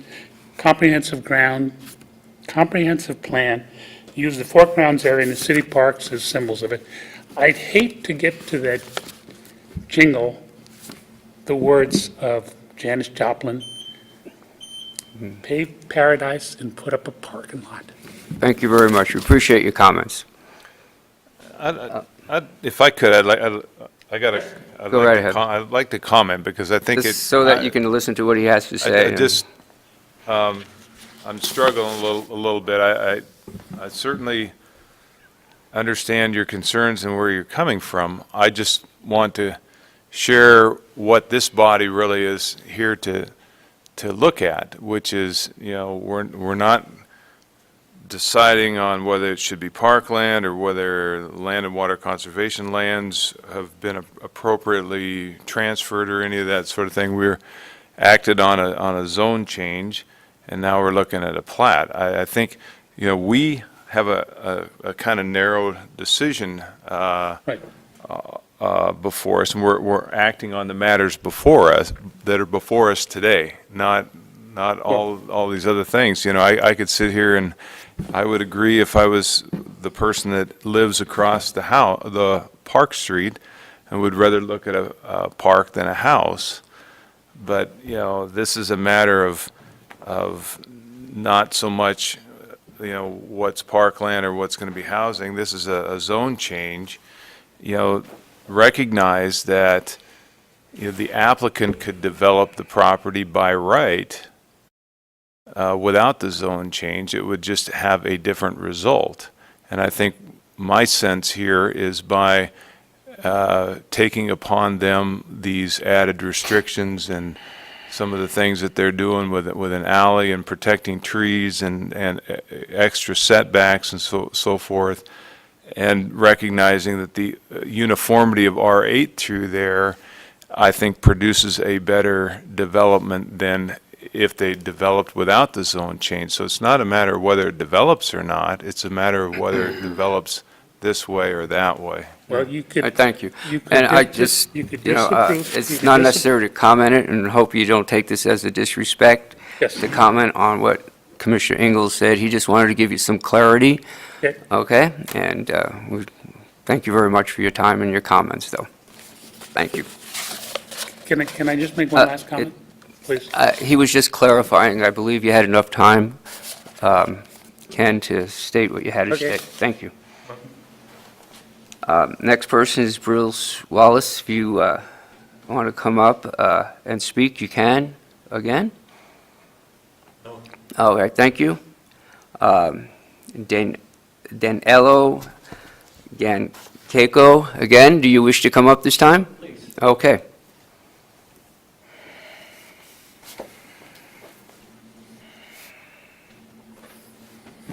Danny Gankaiko. Yes, address. 423 Park Drive. Do you swear to tell the whole truth, nothing but the truth, so help you God? Yes. Thank you.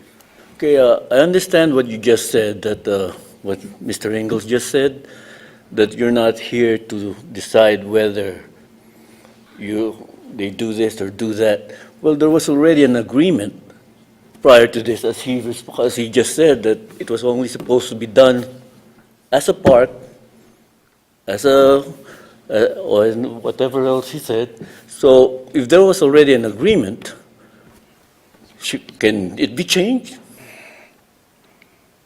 Because of, they want to do it now as a residential, when it was never supposed to be a residential? Mm-hmm. Okay.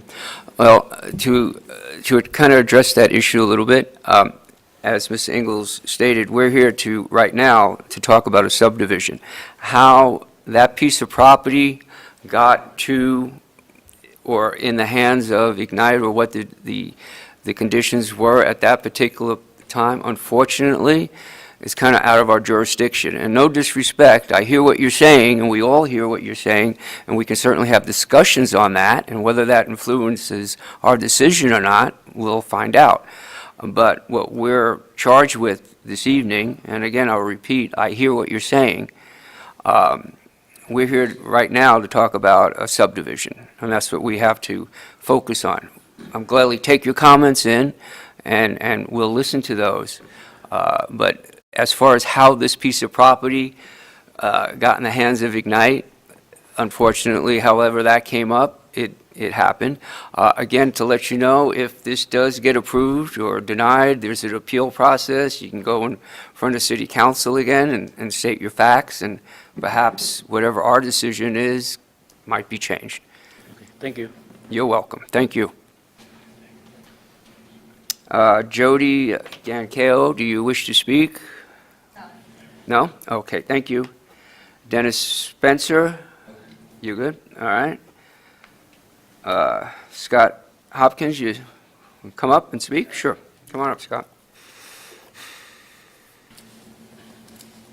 Hoskins, I'm sorry. Name, address. Scott Hoskins, 2916 Point Hayden Drive. Do you swear to tell the whole truth, nothing but the truth, so help you God? I do. Thank you. Go right ahead.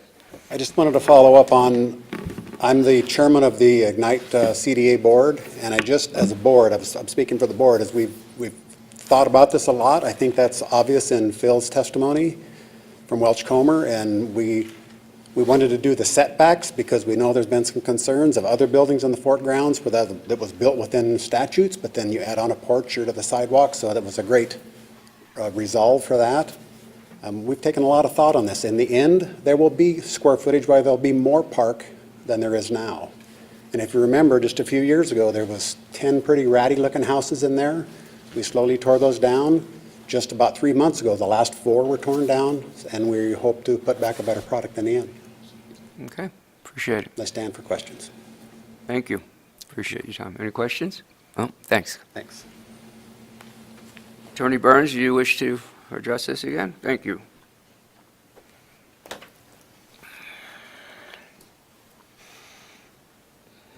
Name, address. Tony Burns, 7697 Captain John Mullen, Coeur Do you d'Alene. swear to tell the whole truth, nothing but the truth, so help you God? I do. Thank you. Once again, I just wanted to offer my services. If you have any questions on any earlier comments or any other clarifications on any of the agency's perspective. No? Thanks, Tony. Appreciate it. Bill, you can come up and address anything that came up. Thank you, Chairman Messina. I will just address a few of the comments, and I think both yourself and Commission Member Ingles were referring to the comments about what's appropriate discussion tonight and what is interesting topic, but maybe not appropriate for tonight. So I'm going to limit my comments or rebuttal to the commentary that's appropriate for tonight. The first one about, and it was referred to a little bit earlier here, development by right. There were lots here and they were developable lots.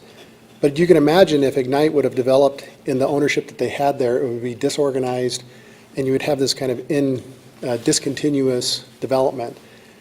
When we worked on the original project here, we pushed extremely hard, and Tony Burns will remember, and there were actually some members of our steering committee that pushed very hard to try to get this as part of our original Four Corners master plan, because you can see how just cumbersome it is to develop a park like this. When the mayor came forward with his shared parking lot plan with the county, it opened up another opportunity. Some other things had happened with Ignite and their agency and things that they were doing, and it opened up this opportunity. And I can tell you that there was a tremendous amount of effort and time that went in to being able to create this. And another big part of this was driven by Bill Greenwood and the Parks and Rec Commission. They actually preferred this configuration from a park standpoint. I'll also mention that the things that we are doing in the subdivision, talking about the layout here, the alley, the paving, preserving the trees, many of those things are not big cost drivers. They don't increase the cost. And so we shouldn't portray this as Ignite is throwing a tremendous amount of money at this and lowering their return on investment, because I can tell you Tony Burns doesn't operate that way, and neither does the Ignite board. We were just put a lot of thought into it and had a tremendous number of community meetings to make sure we were trying to be responsive to the neighborhood, respecting what many of these folks say, but also acknowledging that there's a broader community to be served, and that was our approach to the park design. And I believe I have hit all my comments that I was going to share, and I'm glad to answer any questions. That's around the questions. Phil, if you have any? No? I appreciate it. Okay, thank you. No, thank you. I'm going to close public testimony at this time and ask for a motion and discussion. I'll make a motion on this side of it. The subdivision S317, this matter that has come before the Planning Commission tonight, October 10th. Subdivision known as Park Drive Addition, applicant Ignite CDA. Location is plus or minus 1.77 acres, located immediately east of the intersection of Empire Avenue and Park Drive. Would propose in the motion the following findings, that we adopt B1 through B6 as statements of fact as written in the finding worksheet. B7,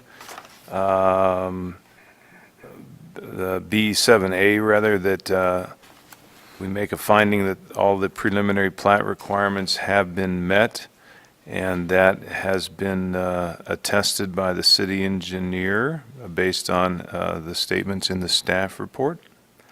B7B, finding that the provision for sidewalks, streets, alleys, right-of-ways, easements, fire protection, street lighting, planting, drainage, pedestrian, bicycle facilities, and utilities are adequate. Again, that is a matter that's recorded in the staff report and was made also in Mike's presentation. And B7C, that the proposed preliminary plat, finding that it does comply with all the subdivision design standards contained in Chapter 16.15 and all of the subdivision improvement standards contained in Chapter 16.40 requirements, once again based on the vetting of staff and statements from the city engineer and the planning department. B7D, the lots in the proposed preliminary plat do meet the requirements of the applicable zoning district, and that is based on the analysis of staff in considering the plat meeting minimum lot size, street frontage, density, and such. And with that, I motion that we find that the Ignite CDA preliminary plat be approved be approved with no conditions, with two conditions that are, number one, wastewater extension of public sanitary sewer infrastructure and installation of sewer laterals to each newly created lot will be required prior to final plat approval. And condition two, that zone change to R8 in item ZC 317 must be approved prior to the final plat being recorded. I have a motion by Ingalls. Any discussion on the motion? Have a Anything in here, pick up what we were supposed to also make sure we captured, which was that this would be recorded as single-family residential. I don't see it Go ahead. That would probably be good to add as an additional as an condition additional on this condition, one. like a third condition. We could add that, the third, amend the motion to just reiterate, I think it might be duplicative, because if it's protected in the zone change, it carries, but just to be safe, as a third proposed condition, the same verbiage as we had in the zone change would be the amended motion. Okay, you got that? Okay. Any further discussion? If not, I need a second. Second. Second. I have a motion by Ingalls, second by Ward. Roll call. Ingalls? Yes. Mandel? Yes. Rumpler? Yes. Ward? Yes. Item S3-17, 10-lot preliminary plat subdivision known as Park Drive addition has been approved. Thank you for all who came and spoke. I appreciate it. Thank you. We have another item. This one is, the applicant is Idaho Waterfront LLC. It's a proposed 1.66 acre PUD, Tilford Place PUD, quasi-judicial, PUD-2-17.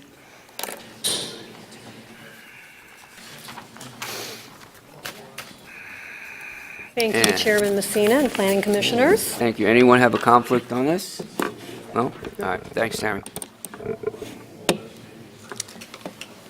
So I have quite a few slides. I will try to go through them as quickly as I can, since you've already had two other items. And I will probably provide additional information as far as open space, so you'll see a number of slides on that. And you can stop me if you have any questions, or wait till the end of my presentation. So again, this is a request for PUD 217, which is Tilford Place Plan Unit Development, and S417, a 13-lot, 6-tract preliminary plat request for Tilford Place. The applicant this evening is Idaho Waterfront, and the location is 1.66 acres along West Tilford Lane within the Riverstone development. And the applicant is requesting approval of a PUD and a 13-lot preliminary plat. This is an aerial photo showing the subject property outlined here. And to give you a better idea of the location, this is Tilford Lane within Riverstone. This is Riverstone Park. And to the north is a pain clinic, I believe. And I'll get into more of a description about some of the other surrounding uses. And then across and to the south is Bella Reef subdivision. And this is another aerial photo of the site. A little further out, you can see the outline of the subject property here. This is I-90 and Northwest Boulevard. And then again, the Riverstone development. So under general information, the subject property is located between two commercial uses within Riverstone development along Tilford Lane. And if the preliminary plat was approved, it would allow for 13 single-family residential lots. And there is also an application for a plan unit development. So prior to me going through all of the PUD information, I thought I would just show you the Tilford Place preliminary plat and the layout, and I'll get to that later in the presentation. The red indicates the open space areas and their tracks, and there are 4 tracks that will provide the open space areas within the PUD. This additional area here will be for stormwater, and I'll mention that in my comments. So as far as the plan unit development request tonight, the deviations that are going to be asked for is a reduction of the rear yard setback from 25 feet, which is our standard, to 15 feet, and a 5 and 5 foot side yard setbacks, and our code standard is 5 and 10. As far as lot area and frontages, a reduction from 5,500 square feet to a minimum of 4,000 for single-family homes, and a reduction in our frontage requirement from 50 feet to 40 feet for single-family homes, and it varies between 40 and 50. In addition, they're asking for private streets, which are required when you request a gated entry, private gated entrance, sidewalk on only one side of the street, and the reductions to the required road width from 55 to 29, 39, and 44. So this evening, the commission must decide if this request meets the intent of the PUD regulations, and in doing so, they may wish to consider that the certain benefits accrue to the city and the public by virtue of the plan unit development, such as preservation of the open space, ability to add conditions on the approval, ability to lock in development plans for future through the approved final development plan, and the ability to negotiate solutions that would benefit all.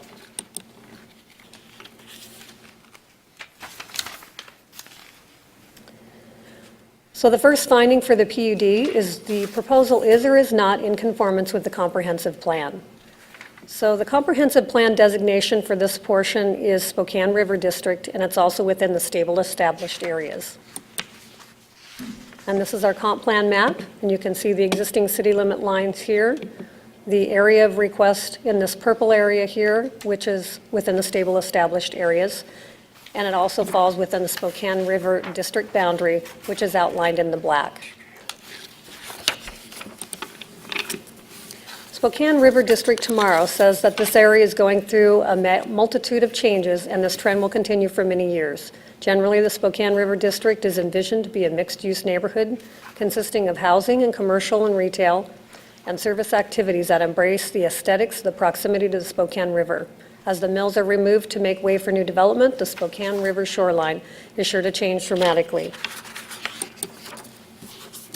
And your staff report contains the characteristics of the Spokane River District and what they will be. And on pages 5 and 6, there are significant policies included in your staff report. Finding B8B, the design and planning of the site is or is not compatible with the location, setting, and existing uses on the adjacent properties. So I've included a number of slides showing you what the subject property looks like. And this is a view from the southeast corner of the property looking north toward the Pain Management of North Idaho building. This is a view of the subject site looking west toward Northwest Bank, and just beyond that is the Riverstone Park. View of the south portion of the subject property looking northwest. And this is a view from Tilford Lane looking northeast toward Advanced Healthcare of Coeur d'Alene. A view from the southeast corner of the property looking northwest toward the Northwest Bank again. And a view from the southeast corner of the property looking north toward the Pain Management of North Idaho building.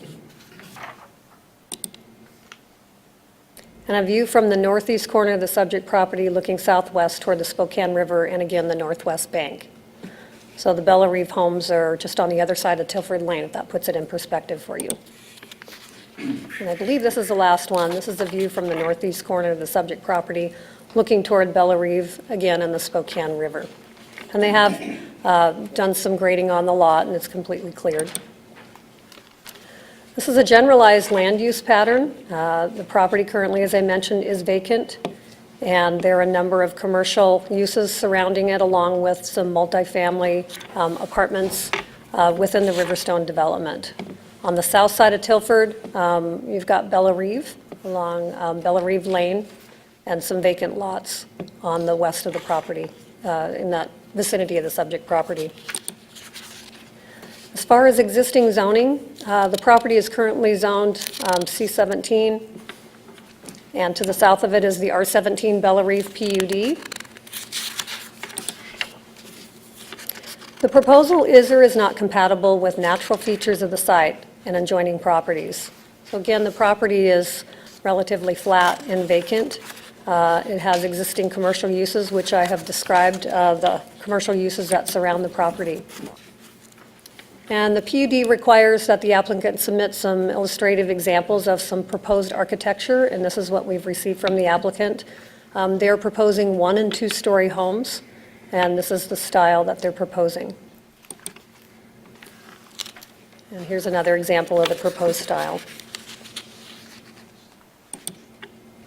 Finding B8D, the location, design, and size of the proposal are such that the development will or will not be adequately served by public facilities and services.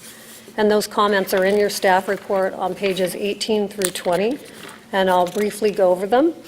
As far as stormwater will be addressed as the site area proposed for development goes through the preliminary plat process. As far as streets, the engineering department reported that Tilford Lane currently includes curb and gutter and a shared use path on the south side. Requirement for a sidewalk on the north side is not warranted since no connectivity will be provided from it. The requested crosswalk shown on the plat will be provided for pedestrians and bicycle connectivity to Riverstone Park and beyond. And as far as traffic, Chris Bosley, our city engineer, reported Tilford Lane and Beebe Boulevard have the available capacity to accommodate the anticipated traffic that would be generated from a 13-lot subdivision, and the impacts to that would be expected to be minor. As far as water, there is adequate capacity in the public water system to support domestic irrigation and fire flow for the proposed plat.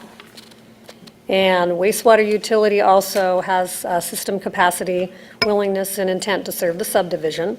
And then there are some conditions with regard to access and an access easement within Tract F.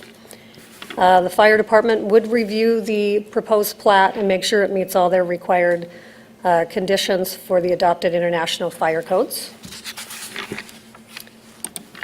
And finding, let's see, B7C, that the proposed preliminary plat does or does not comply, I think I skipped one, excuse me. Finding B8E, that the proposal does or does not provide adequate private common open space area as determined by the commission, no less than 10% of the gross land area, free of buildings, streets, driveways, or parking areas. The common open space shall be accessible to all users of the development and usable for open space and recreational purposes. And as I mentioned, there are 4 open space tracts that will be provided throughout Tilford Place Plan Unit Development. The requirement is the 10%, which measures 7,271 square feet.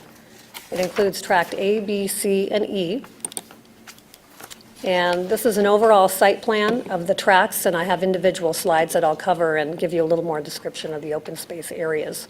So this is depicting the subdivision with the open space tracts and each use as far as open space. And again, these are individual tract layout plans for the open space areas. So proposed tract A for open space is going to be a dog park. So they've got a grass area, some trees. I believe that they have a seating bench included in there, proposed dog fence, as I mentioned, a couple maple trees. And this is right off of Martin Place. It's approximately 1,000 square feet. This is proposed Tract B for their open space. So within this open space area, they've got a horseshoe pit, they've got some vegetation. They are proposing to put a 8x12, I believe, garden shed and some corrugated metal planters within this open space area. Wastewater also needs this to be accessible, so they're proposing to put grass grid in this area. And all these items that they have proposed in the open space area would be removable in case wastewater needs to access any of those areas. And for the open space within Tract C, they've got a 10x10 greenhouse, and they have a proposed garden fence around it. And they've also provided for some 40 by 80 foot corrugated metal raised planters again. And outside of that area, they're proposing crushed basalt gravel. As far as the last open space area, this is going to be along their frontage area.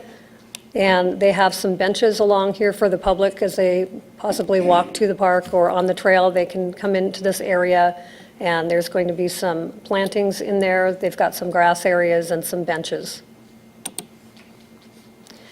Your staff report includes a little more information as far as specifics on the proposed open space areas within this tract legend. And I also included in your staff report the interpretation that Planning Commission made during their workshop. You got together and decided you'd really take a closer look at open space and make a better determination of what that should look like. So these are the bullet points that I've included in your staff report and provided to the applicant for your review as you look at this request for the PUD and determine if this meets the intent of usable open space within a PUD.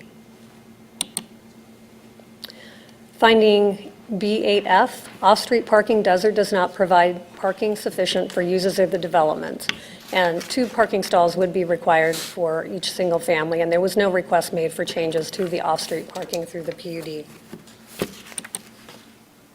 Finding B8G, that the proposal does or does not provide for an acceptable method for the perpetual maintenance of all common property. Idaho Waterfront LLC will work with the City of Coeur d'Alene and provide the required CC&Rs, which include the perpetual maintenance of the open space areas. And the next portion of this would be the Tilford Place preliminary plat findings. Finding B7A, that all of the general preliminary plat requirements have or have not been met as attested to by the city engineer.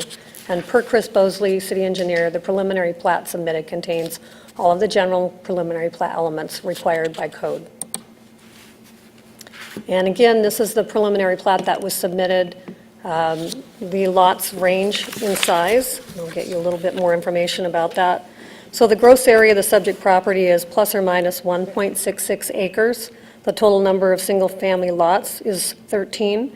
The result is an average of 3,464 square feet per unit.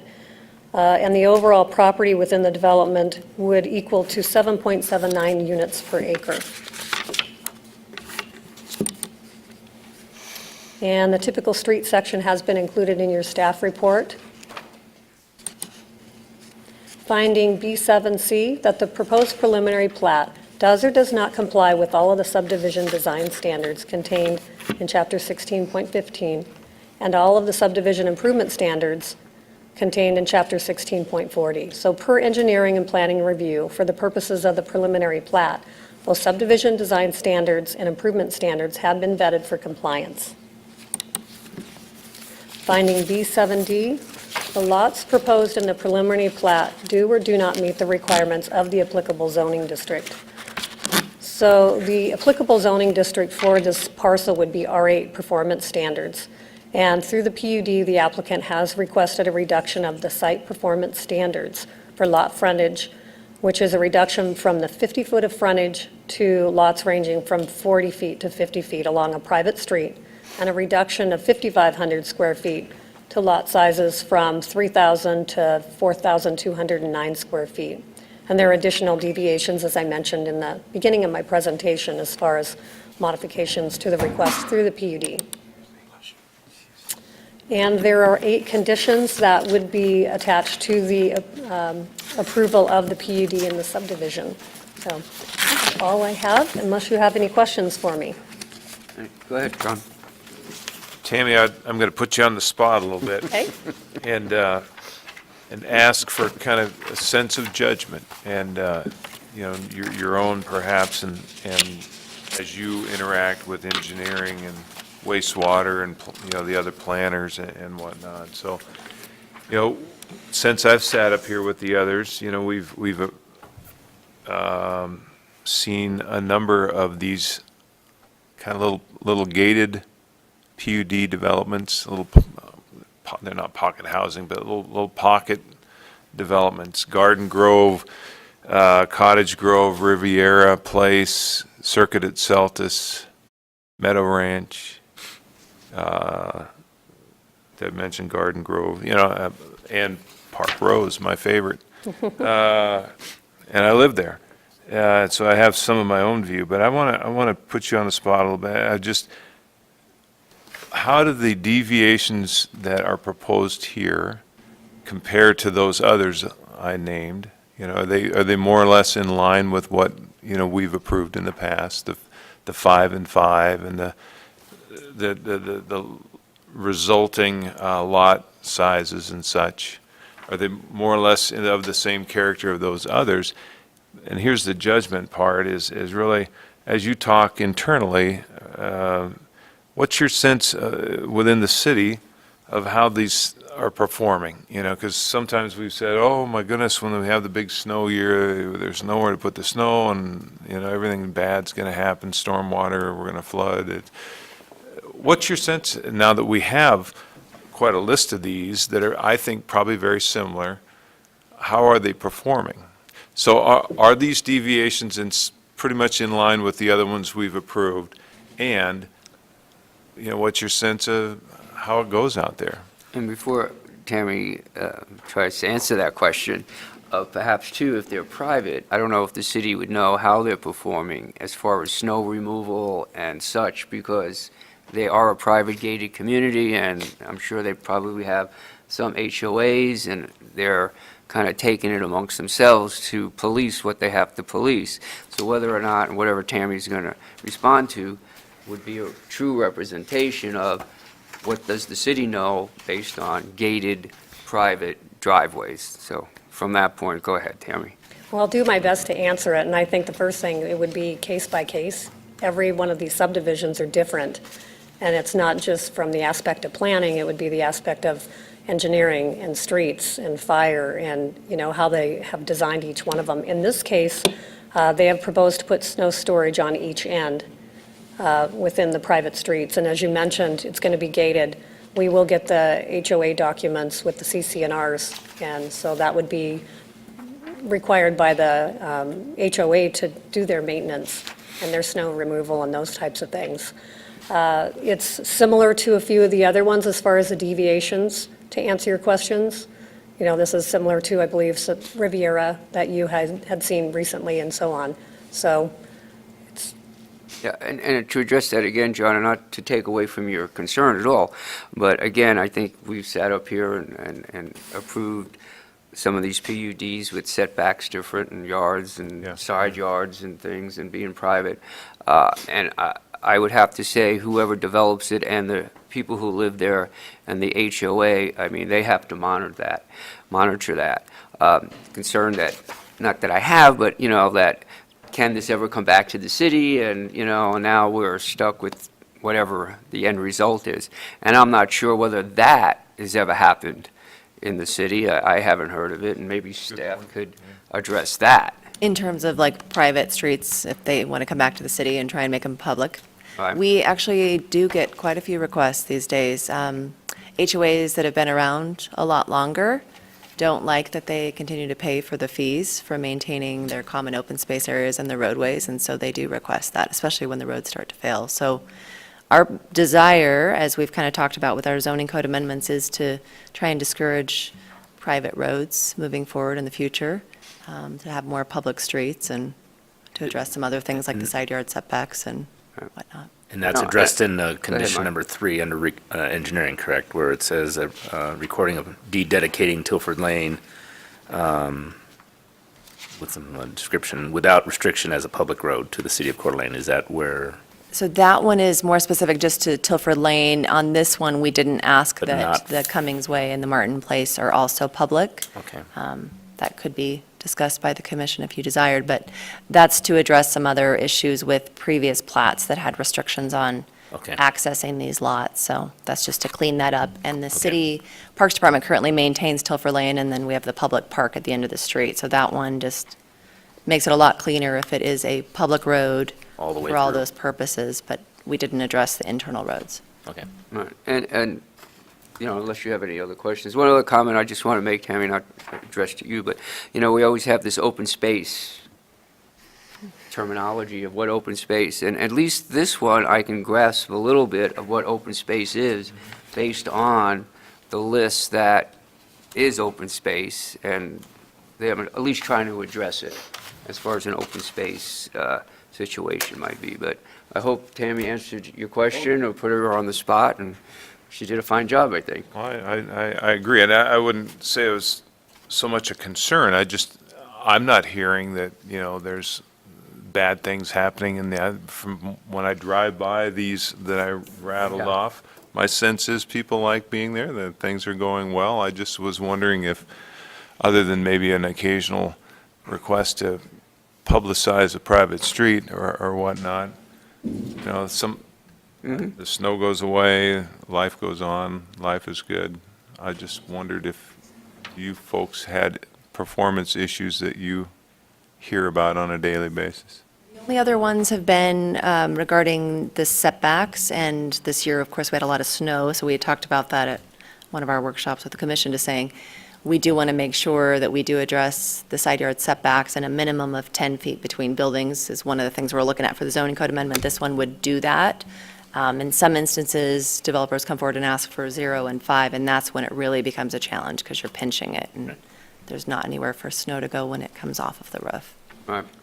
So to finish the thought Go ahead, there, go ahead. you know, I think as we've talked to them in the workshops, that, you know, Coeur d'Alene's not getting any bigger, the ACI is not getting any bigger, and when we look at, there's little pockets of Swiss cheese, as I call them, or whatnot, and, you know, the Rathdrum Prairie is disappearing, and we don't have big chunks of land anymore, so I think we're going to see a lot more of these. I think infill is going to be kind of a big deal in the future, and there's going to be a desire to make a lot more of these. So I think it's important that we really understand these. Right. And it's an ongoing process with our land, and I don't want to get away from this hearing too much, but that's why we're having our workshops. That's why we're looking at zone changes in our comp plan and things like that. But Indeed.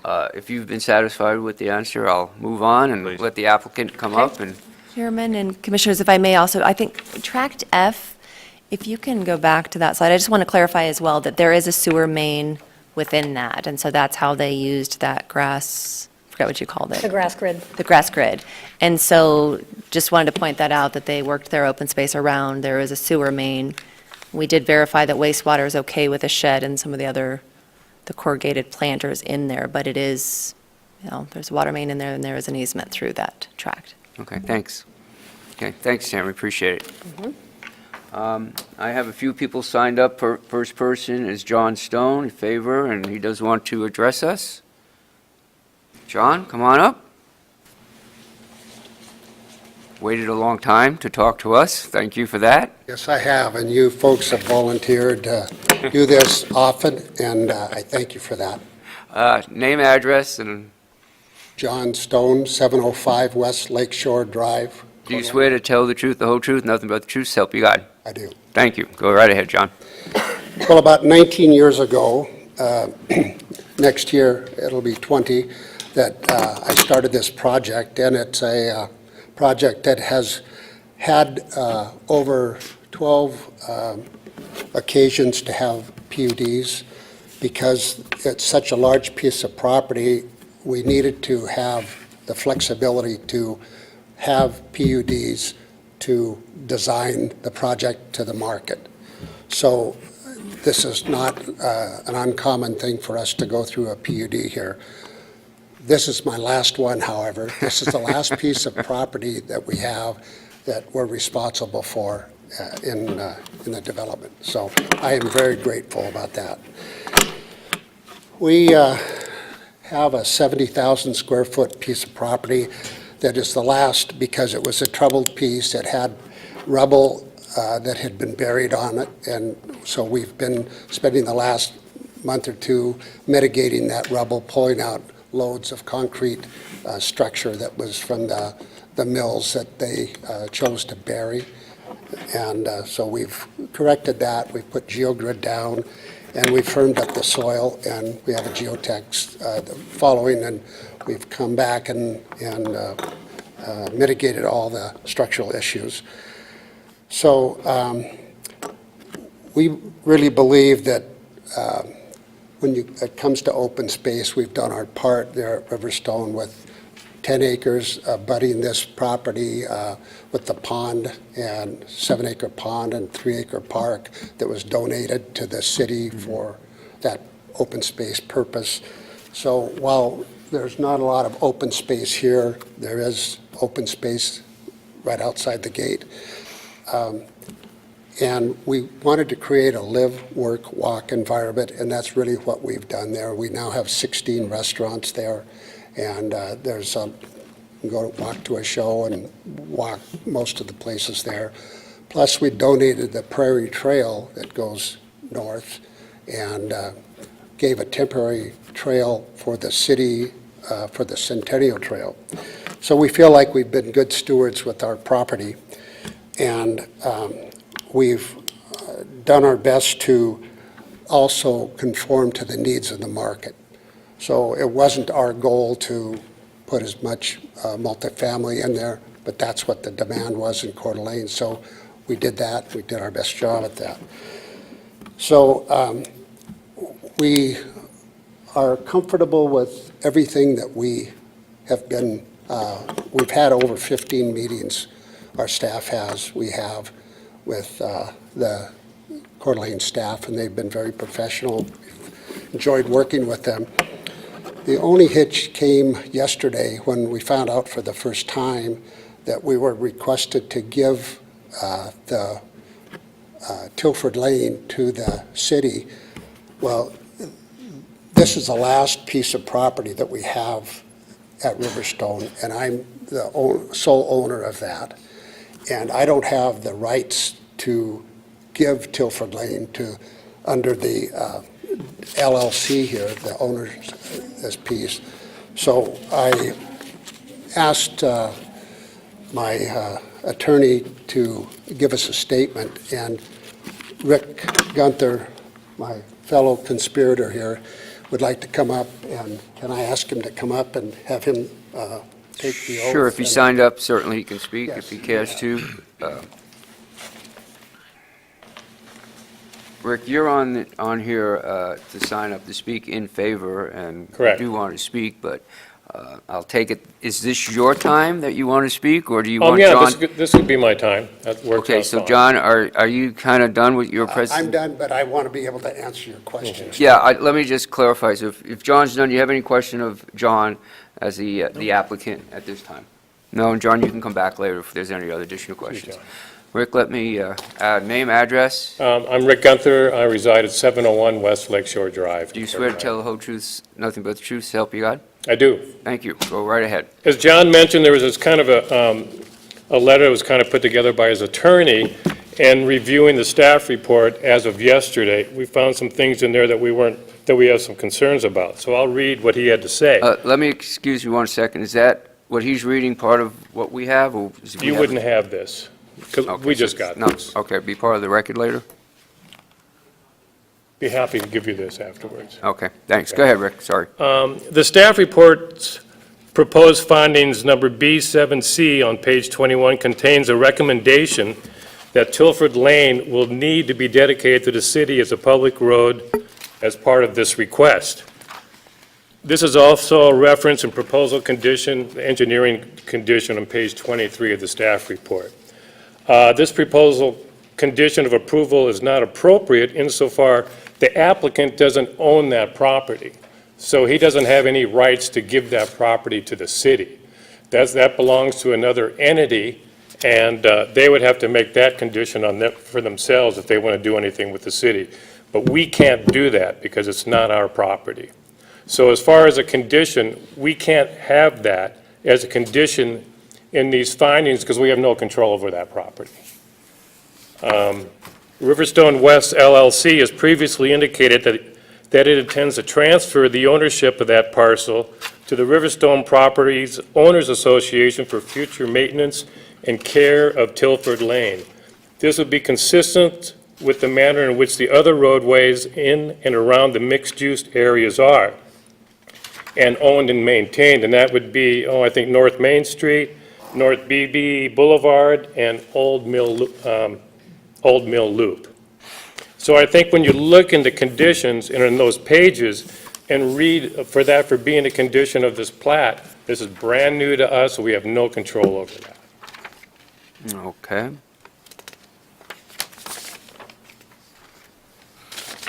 That's all I have to say. Okay, got any questions for Rick on that statement from the? More to staff, I think. Huh? More to staff. Yeah, so, all right, Rick, I appreciate your Great. time. Thank you. I'll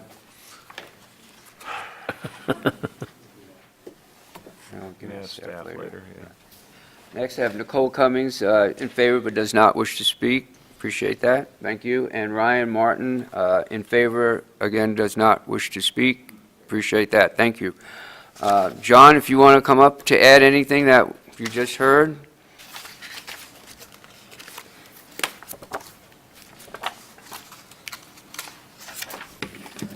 Yes, again stating that we've been at this for about 19 years.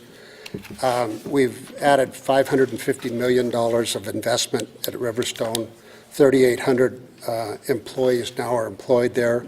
1,500 people live there, and we have, I think, about $5 million in taxes paid there annually. And once the urban renewal is done, they will substantially increase the coffers of the county.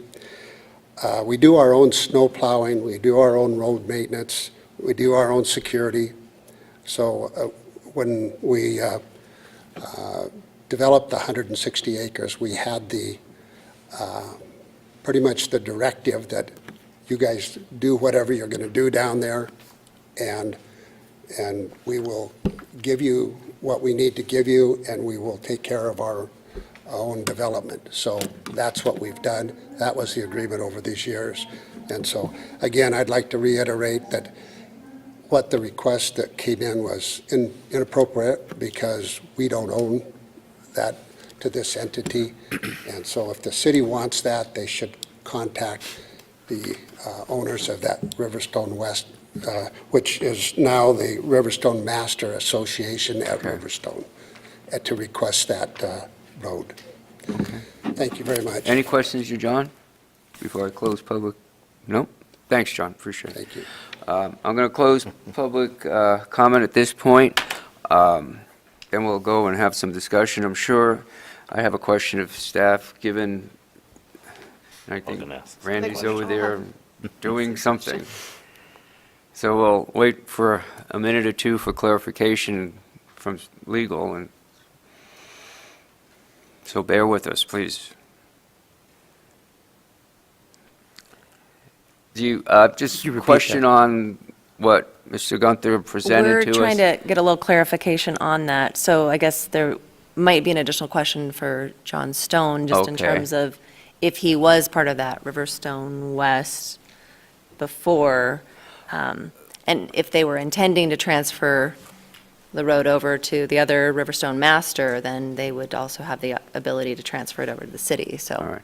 Well, I guess, hold on for a second, John. We can have our discussion here as you guys figure out that particular portion of this thing. So let's have a discussion if we need to. Oh, kind of related to that, but back to that question as well, is that I understand you don't have the property to give. It's that simple. I was trying to just make it simple in my mind with the map or whatnot. We're talking about Lot 3. Is this why does it matter? You know, what's the big deal? You know, Okay. Why do we care? I mean, where was that coming from? And if we just strike that condition, does it matter? So part of that condition was also because the existing plats that were created when Tilford Lane was originally created, as well as realigned, put some restrictions for access to these lots that are the subject of this subdivision and PUD request. So part of that is to strike those restrictions, which are kind of important for this project to move forward. And then the other is just because, as I mentioned, the road goes to a city park and the city maintains it currently. And so that's the request of the city at this time. Go ahead, Lou. Yeah, Mr. Chair, I had a couple thoughts, one of which that logic makes good sense to me. I'm also conscious of the fact that if John doesn't own it, it's really hard to transfer.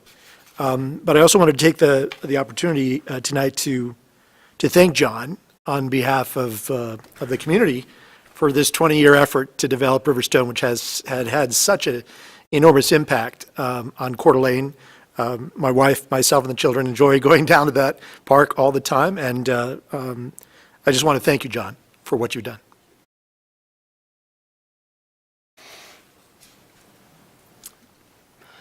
Well, I guess at this point, we can, I'd like Go to ahead, maybe Mike, ask I'm a sorry. question amongst us more than anything. And maybe ask of staff too, procedurally, if we can't determine if this is something that we can keep in place, or if it is something that we must keep in place, we're talking about condition number 3. Does this mean that we deny without prejudice, or deny, I mean, how does this work? Because it sounds like we may need to, or maybe we approve or hand it back to staff, because it sounds like this is going to require a little bit more homework and a little more due diligence, and it's probably unfair for everyone here tonight to try to make a decision on the spot. Options to continue the public hearing so that we could do a little more research into this and talk further with the applicant, and they can Right. kind of resolve it on their end, and we can research the LLC structure and whatnot as Right. well.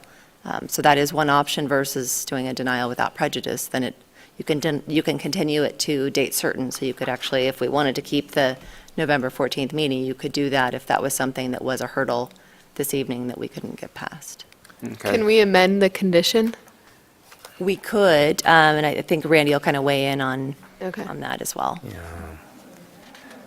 I don't know if we'd want to amend the condition so much as give us, to be fair to John Stone and everyone that's involved with this particular PUD proposal, having found out just yesterday, there probably needs to be some time given to all parties to make sure that, okay, let's stick with this condition, and we can, because we now know the proper ownership lineage, and we can make that happen through the proper recourse. I'm not sure if that's, again, I'm not sure how that's going to be done. Does that mean we approve, but we hand it back to the staff for recommendation, or whatever, you know what I'm saying?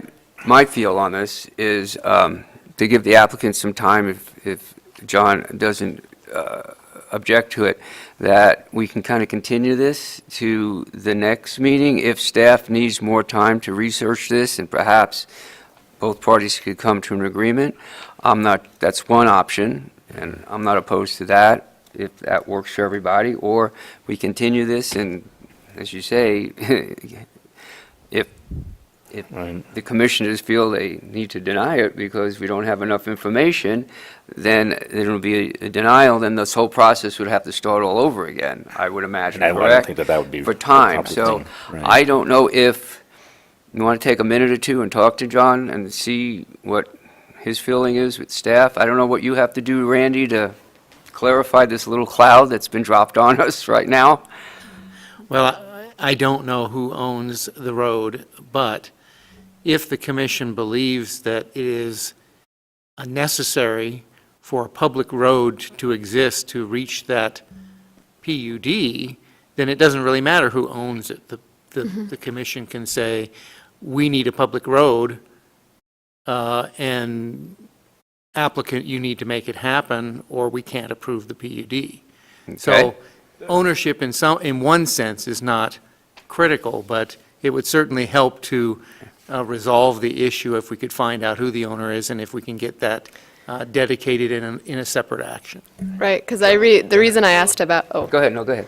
about the amending is that, as I interpret this, it suggests that the applicant would have the deed, whereas if we amended it just to say the owner, then doesn't that satisfy, and then we could move on and make a motion for this year?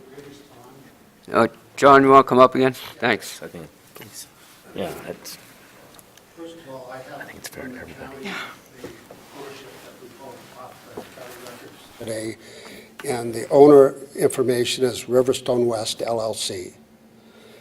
And that, 2 months ago, we turned it over to Doug Marfus's office to turn all of the, which is our pattern, to turn all the surplus property, unused property, into the Riverstone Master Association for governance of the property that's there. This is totally consistent with whatever we've done there.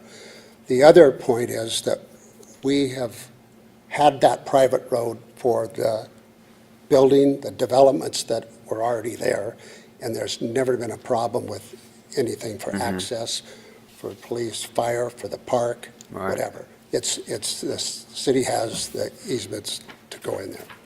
So this, again, is consistent. This is different in the sense that this is how we've developed the property, and this is how it's unfolded.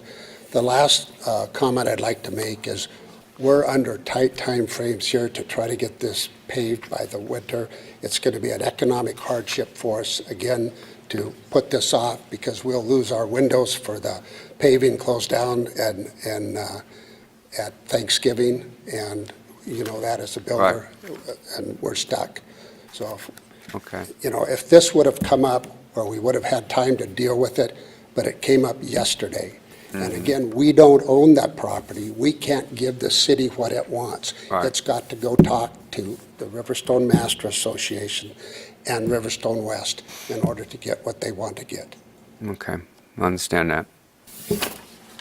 Okay, go ahead, John. So, question for staff. Where I was coming from with, you know, why does this matter? You know, I understand legalities and such, but from a practical standpoint, you know, the folks that would live in this potential development, it's important that they have a way to get to and from their house, right?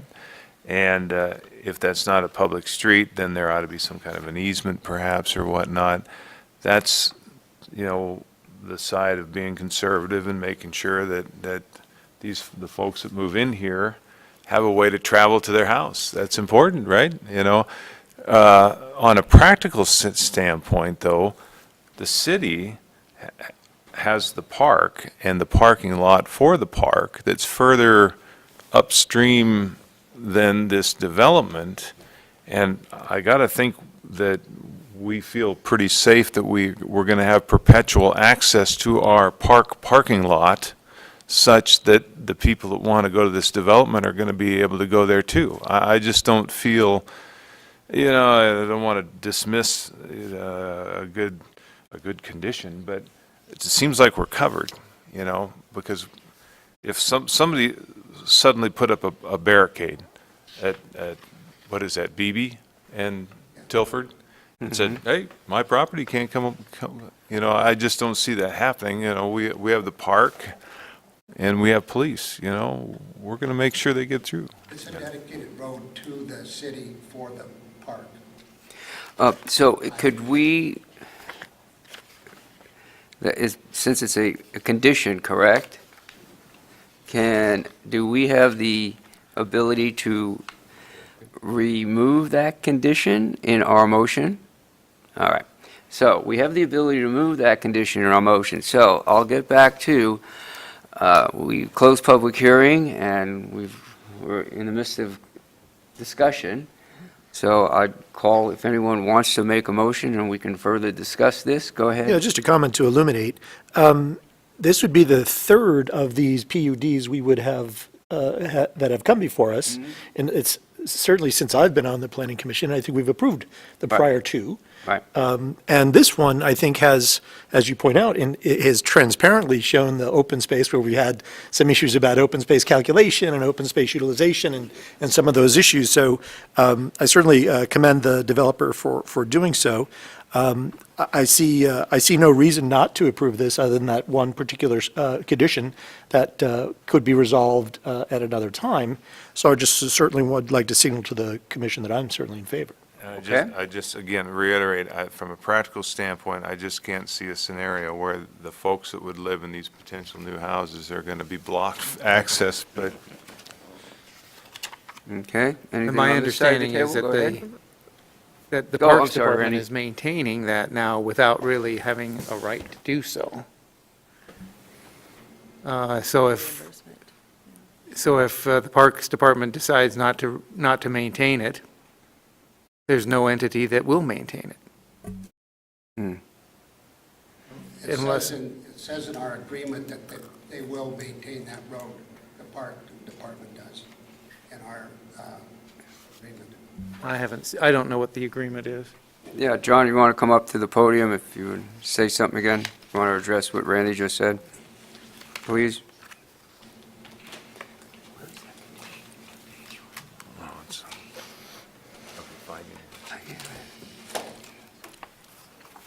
This is the second amended and restated pond operation, maintenance, and easement agreement with covenants, conditions, and restrictions. It's a very involved contract executed by everybody, and it's been around for quite a while. Yeah. So, And who's party to that? but Who is party to that agreement? The city? At this point, I just, Yes, the I'll city. reopen With- public hearing. the city, the city is party to it. They signed it, and it covers all those. so John- We take care of the water and the pond, and there's certain things that we take care of and certain things they take care of. They take care of watering the landscape to the entrance of the park and the snow removal and so forth, so. So this agreement that you have in your hand governs globally Riverstone or just specifically the park? Specifically the park Just and specifically the the park. access to the park. I see. So- Would you make that as part of the record, just to could you provide that as Yeah. part of the record? Yeah, but there's more than one of these. This is the second amended, and so I'll get all of them and send them to the city, but I know that they have them someplace too. And it has a recording number on it too. It's been recorded. So as their easement. What? Could you just It's- read the title and the date, please, for the record? John, if you can get by the mic a little Second bit. amended and restated pond operation, maintenance, and easement agreements. Please step up to the microphone. Excuse me. Thank you. Second amended and restated pond operation, maintenance, and easement agreement with covenants, conditions, and restrictions. You need that repeated again, Randy? No, I'm fine. What was the date? What's the date? This one is dated, recorded by Clifford Haynes, Kootenai County Recorder, 9/28/2011. So I have a question for staff. An easement for park maintenance would be different than an easement or access for a residential area, right? So that seems very specific to the maintenance for the park and the pond. Yeah. But what we need is to make sure we have access for the residential area under Tilford Place. That's, My question to staff is, does that satisfy, do easements vary? Different. So that, and It's we'd have to look at access. that to It's see. access, it's open, it's in there, it says it's got to be open. They take care of the snowplow, so it's open. And this issue didn't come up when we were building other buildings. This just came out of left field yesterday. Right, and I agree with that. I mean, I've been here ever since Riverstone has been developed, and I've never heard of this before in any of the PUDs, and I don't know if it's something just unique to this piece of property. So, go ahead, Hillary. We do want to clarify, so the staff report was out last week, so I guess I just saw it yesterday, but it was out and online on Thursday, so it's been available, and I believe they have Right. a link to it. Emailed to us yesterday. Yeah, okay, but yeah. Well, my statement was, as far as the being dedicated to everything, and, that John would have to dedicate it over and who owned it, I've never heard of it before, and I don't know if this is just because it's so close to this piece, or is it the last piece, or? Yeah, I think it's a combination of things, and then the other issues that are addressed in that condition are those encumbrances that affect their particular property. I think those were potentially oversights when there was the plats to fix the alignment of Tilford, and it addressed that there could or couldn't be access to certain lots. And so that's the second part of that condition that I think is very important, and why it shouldn't be struck is because they need to have access to their project off of Tilford. And then, as we said before, just for the reasons stated above, the city is asking for Tilford to be public. Okay. So, getting back to our discussion, and I'll close public hearing again. If we change or omit this condition, then it's, as Randy was saying, who's going to maintain it or not maintain that particular piece of property, or does that still fall into the city's jurisdiction? Is that the question that's out there right now? If we strike this from strike the condition itself, if that's what the commissioners want to do? Well, I'm not in a position to say who's going to maintain it. Okay, Because I haven't read the contract, which all right, came into effect long before I joined the city, so. yes. Yeah, it would be necessary for us to take a look at that and to be able to answer the question, and so it might be advisable to continue the hearing. But that, of course, is up to the commission, and the Right. commission can add and subtract proposed conditions. That's your discretion. Right. And, understanding John Stone's position and want to move ahead to do paving, and I understand that, and so trying to get some direction to what can we do here to satisfy everyone. And John, if you have anything to say, I appreciate coming up to the mic, and thank you. I have to open it up again. Again, I do not have, with the LLC that we have there, I do not have the rights, I do not control the rights to give to the city what the city is asking. Sure, I understand that. And so we're dumbfounded. Right. This has never happened before. All right. Especially, if they'd have talked to us in advance, we could have worked on it with them, but they didn't. So now we're under a time bind, and the city needs to deal with the Riverstone Master Association, and my guess is that they would probably support that. But that's the entity that they need to talk with to get what they are asking for here. Okay. Because there's different property owners there. We are just one. Mm-hmm. So they're saying, well, this one property has to dedicate this whole road to the city, and we can't do that. That one entity, the bank owns one part of that road, the retirement community owns the other part of the road, we own part of the road, and they're saying, John, you've got to give this to the city, and we don't own that. We don't control it. Okay, all right, thanks, John. Okay, so, take it, we're still having discussion. So if I may, Go ahead. Staff feels like there's, we understand that this was thrown on them, they feel like the last minute, but we're also feeling like we need to probably do a little more research into the LLC situation, and also we can review some of the easement agreements and who does what for maintenance, and I think it would be our preference to continue the hearing so that those issues could be resolved and then come back at Okay. the November meeting. All right, I Versus definitely striking hear the what you're condition. saying, and I'll let the commissioners, decide on what they want to do on this. I think a continuance on this would probably be the fastest course to get any answer done, John, instead of just going and having a vote on this, whatever that vote might be. That's my opinion. I'm going to leave it out here and have more discussion or a motion or whatever recommendations. I have another procedural question. Let's say we resolve this Friday. What would be the value then in waiting until November to repeat this process if it could be resolved through staff and through the acquisition of Riverstone Master Association? Well, basically, when you have a public hearing and you continue it, you need to do date certain, because we've already done the public hearing for this one. So to be able to convene the commission again, it's easier just to do it for a date that's already set versus having to go through the whole public notification process again. I don't, So we would have, options. to look at clarification on that, we would have a special meeting amongst us, no more public testimony or hearing or anything, it's just information to us saying this has been resolved or hasn't been resolved, facts is true or facts are not true, and then we can make a decision and move forward at that point in time. That's correct, and it's quasi-judicial, so you wouldn't be able to talk to the applicant or anyone in Right, it'd just between be now and amongst that us. time.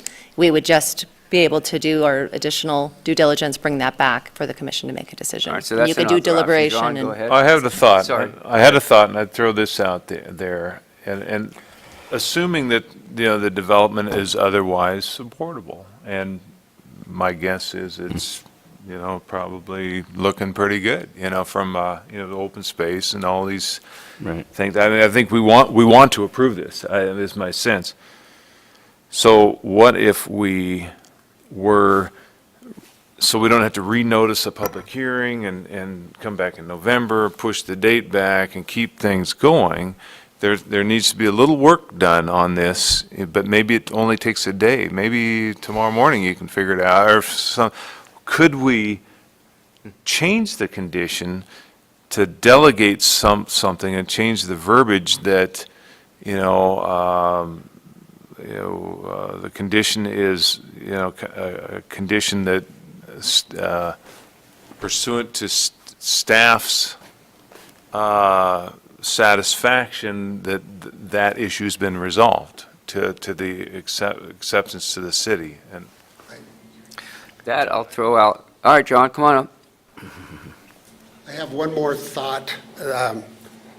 I would be more than willing to give the city any rights that I have in Tilford Lane, any and all rights, as a condition of my, so I'll give them anything that I can give them with the rights that I have in that property. And that's all they can ask of me. I can't give what I can't give. All right, I understand it. I hear what you're saying. Yeah. Totally do. And I know this has blindsided you a little bit. This will hang up my property for basically Right. 9 months. And that's what we're trying to do here, to give, to help you out and help staff out legally. I love the idea of what you're saying. Hey, 2 days, today's Tuesday, by the end of the week, can we resolve this? I have no problem having another meeting, special, and us getting together for whatever and doing that.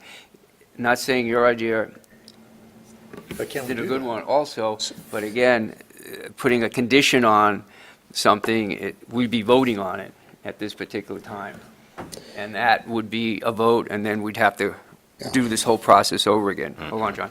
So I'm going to ask staff and you guys, what would you like to do? If you want to vote on this, I need to get a motion. And I also want to get some clarity about what you're saying, Tom. Go ahead. So you're suggesting that if we kept the hearing open to a point where the parties could resolve the question, that we could have a special meeting without notice?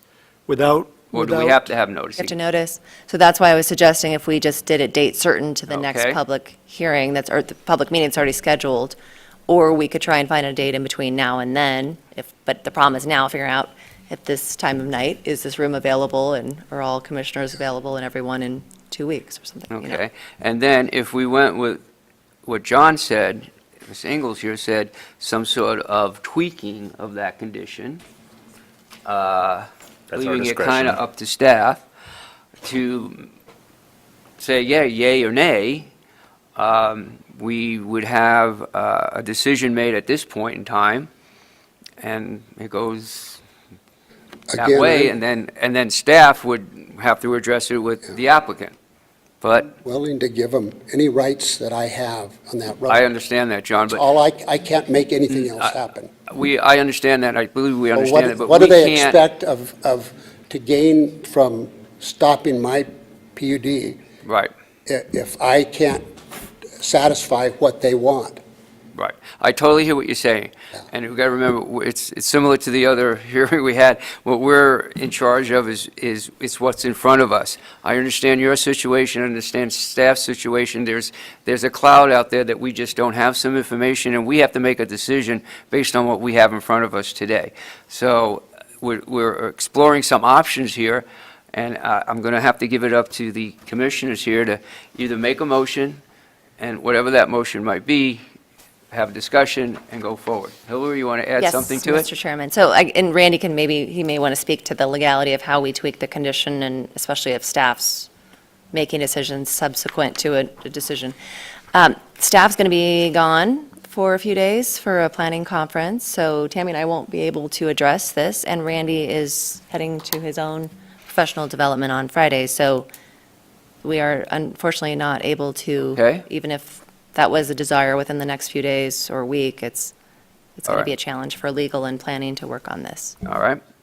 I keep coming back to, what's the risk and what's the practical side of this?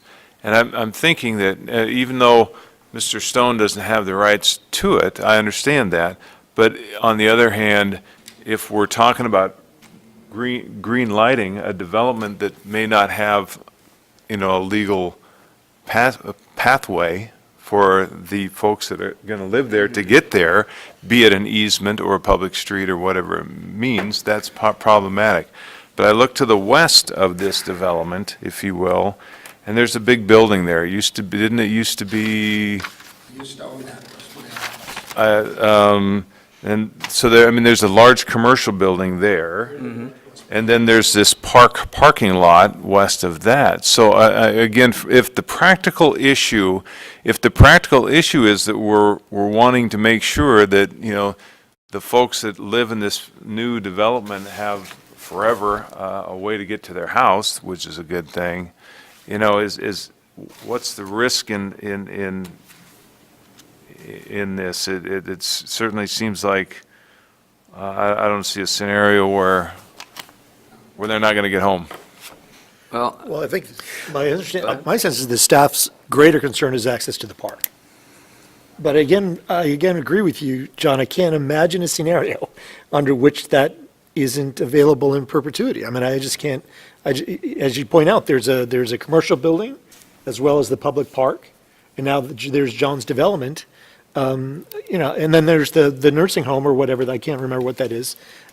Granted, we still should proceed with cleaning that up, but I'm not sure that the risk of, you know, the lack of access to this development, if that's the driver, is that high a risk. What's the typical timing between the preliminary plat approval and the final plat approval? I mean, what is reasonable in today's world? Because I know, again, it's all about timing as well. It really kind of depends. So with the final plat, before that goes forward for recordation, you have to do all the improvements or bond for those improvements. Right. And the improvement plans, and then for a PD project, they have to submit the final development plans, which is all the remaining details on how is this PD going to be developed. So it is it's, I don't know, 2 to 3 month process. You could expedite it if they were all ready to go, but it generally, there's some work to be done between now and the next step. And so we've been trying to work with John Stone and his team to let them know what are all those next steps so that they aren't kind of held back after this step. But if if this were to be approved, preliminary plat, and then a subsequent approval of the final plat, I mean, there can be work done still on a project. As far as John was saying, I think his concern is trying to get some roads done and asphalt and stuff before winter comes here this year, so he can move ahead. Would he still be able to do that type of work on this before the final plat is approved? I guess I don't quite understand your Well, question. John- Because this John, condition, depending on what you're talking about with that, I mean, the condition would affect the plat and everything moving forward. Yeah. Yeah, that's my question, is John wants to do some work to get land developed, to get roads in right now before winter comes. How is it, and if we approve this, wherever this is going, can he do that without final plot approval? So if this was approved, and say this condition was Whatever the approved with condition it, was. they would be able to work on this prior to the final plat Right. and remove those deed restrictions and dedicate it as a public road. So that could happen from now until then. They could work with the other parties, if that was the case, Right. to Work with do the that. entities to get the final plat approved. Right. But can any work be done on the property? John's saying no. They've already been doing site development work on this site, so Yeah. so that work could be done, but they can't do any of the infrastructure Right. until the preliminary plat is approved. Okay. And the improvement plans are John, approved. what is your concern then about, if you can come up again, I got a question, maybe I, go ahead. Mitigation of the soil. Excuse me? All we did was mitigating the soil, the problems with the soil. Okay. The structure. We didn't do any sewer, water. No, yeah, and you're we not going to can't be able to that do any of that Till we get approval because. of final plat. Right. And if I heard you right, you wanted to, I don't know if you wanted to or not, and maybe I misunderstood, but asphalt the driveways or anything like that, you're not going to be doing that for a while. No, we're not, but this thing is dominoes, and we have to have sewer water put in first, as you know. Right. And then, I just am real curious, what is the motivation of the city and the city staff for this, because it seems so bizarre to me what they're asking and why they're asking it. I don't have that answer. Yeah, and I Sorry. don't either. I don't, well, I'm working with what's in front of me. I don't Yeah. know why the condition was there. There's a mystery going on someplace there. I'm not sure, John, so, all right, thank you. So we've got to make a decision here, so. I don't feel adequately, I mean, I'm one of the junior members of the Go planning right commission. ahead. This is a very complex and this has not happened to us before. All right, Where there's controversy around a special condition. I think we've heard the staff's position on this. I think there is a kind of a rational argument for why they would want such a thing. I think John's expressed some consternation about it's having not had this particular condition before him in other parts of the Riverstone development. Then there's this agreement between the city and the Riverstone Association that needs to be vetted, I suspect, because John has asserted that essentially the maintenance of the road as described has already been agreed to, that it's the city's responsibility. So you essentially have control over the road without having ownership. I think that's what the agreement ostensibly would suggest.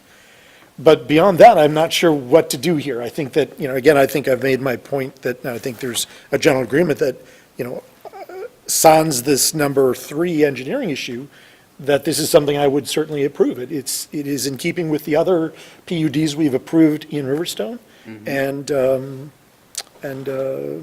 But how to resolve this, I feel inadequate to. Okay.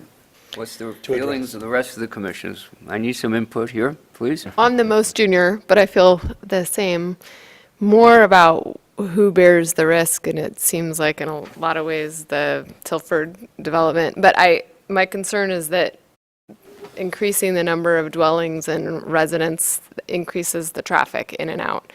So the agreement presumably right now with the city is to maintain the roads in order to access and maintain the park. Does the increase in volume and traffic, would that change or affect the other owners of the road? And that's what I don't know, and I don't know what the easements are. So I don't feel like I know enough about the encumbrances and the easements, and if the bank or the assisted living, or if they own certain segments of it. So it seems like we would bear some risk, but some of the risk would seem borne by Tilford, the development, because it's the residents probably who would be more affected if we in fact have the easement for maintaining the roads to access the park. But I still don't feel comfortable that I know enough about the easements and the encumbrances from the previous alignment of Tilford Lane and what that means. Okay. Mike? Well, I definitely want to support this development, and I think to echo Commissioner Ingles' comments, what difference does it make? I understand the the complicated nature that we find ourselves discussing, and it's taking a long time to get to where we need to be. But I think and I only asked the question just to kind of provoke a conversation, just to see where this might go. And I think ultimately the idea of tweaking the condition is what we need to do in order to be able to get this through, but it has to be tweaked properly. I don't want to just eliminate it. I don't feel that would be right either. Okay. But I think it needs to be changed so that it provides the flexibility for this development to go through, yet ultimately handle the transfer of ownership so that it truly does become a public road.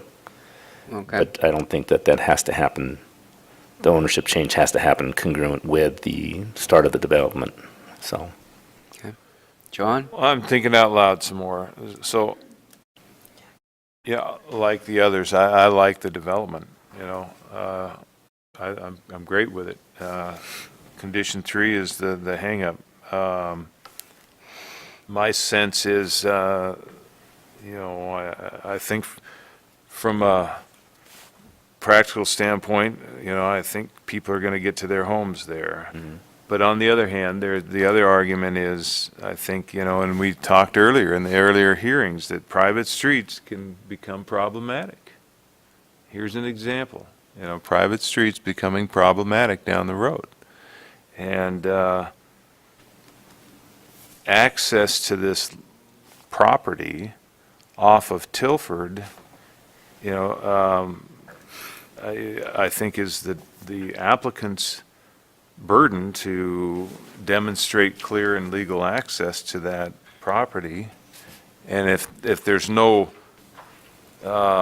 rights to turn over, then it's somebody else's property, but then that means there may not be clear access to that. I think we've had situations in this city where access to one development is across somebody else's private street, Bella Reeve, for example. And in that case, those Lance Douglas lots comes to mind, where I think we secured the applicant secured an easement across the other person's property to demonstrate clear access to this property, correct? So,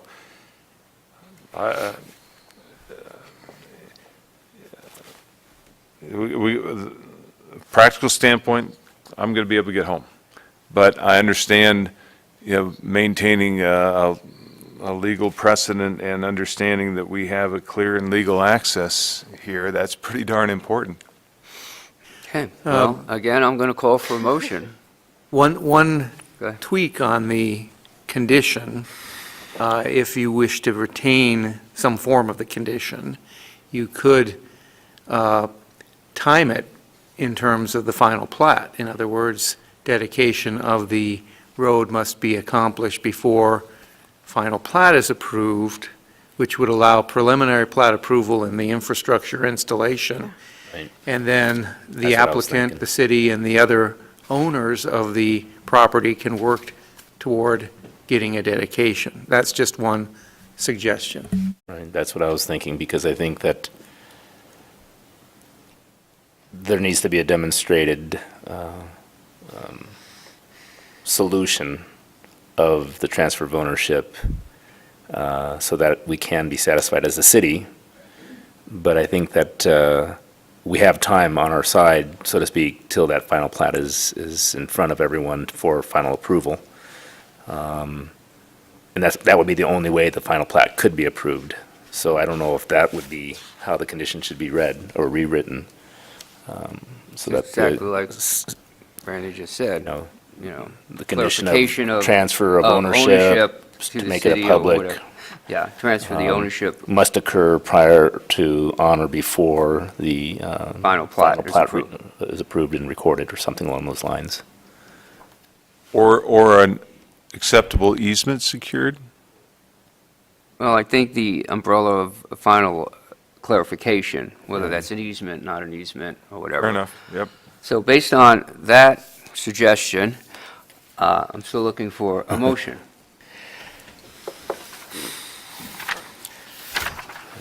Start on this one.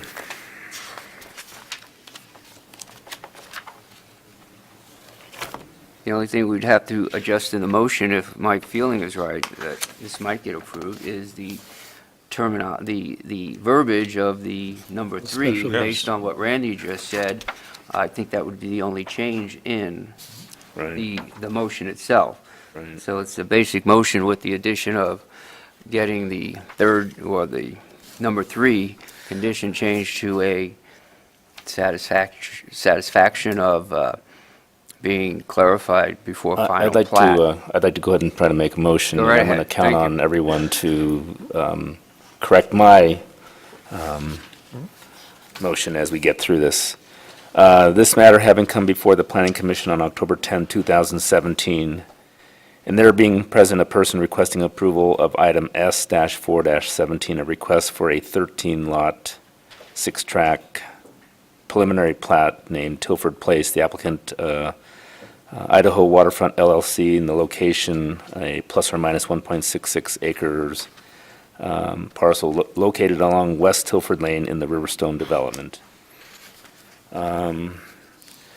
I propose that we adopt items B1 through 7 as factual.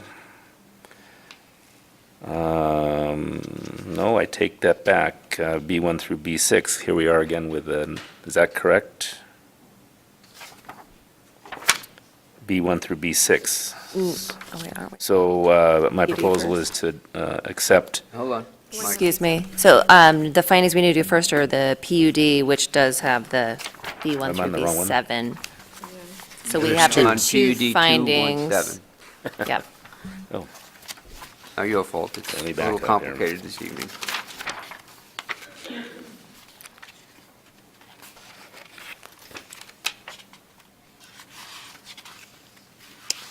I am on S-4-17, correct? Yes. No? No. It's PUD dash 2 dash 17. Oh. That's the next one, isn't it? Sorry. Well, I think they have, Let me back up. yeah, you gotta go, you're on the last 3 pages. It should be the one prior to that, Mike. It's this one here.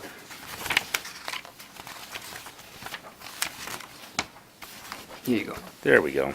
You got Okay. it? Yeah. I apologize. No problem. So let's try this again. Let's start over. This matter having come before the Planning Commission on October 10th, 2017, and there being present a person requesting approval of PUD-2-17, a request for a planned unit development known as Tilford Place PUD, the applicant Idaho Waterfront LLC, and again, a location of a plus or minus 1.66 acre parcel located along West Tilford Lane in the Riverstone development.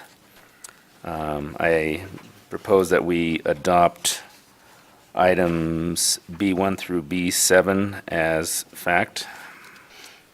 Items B8, that pursuant to section 17.07.230, the plan unit development review criteria, a planned unit development may be approved only if the proposal conforms to the following criteria: that the proposal is in conformance with a comprehensive plan, as demonstrated by the various reports, as well as items B8B, the design and planning of this site is compatible with the location, setting, and existing uses on adjacent properties based on the density, architectural style, open space, and landscaping use. Item B8C, that the proposal is compatible with natural features of the site and adjoining properties. Items B8D, the location, design, and size of the proposal are such that the development will be adequately served by existing streets, public.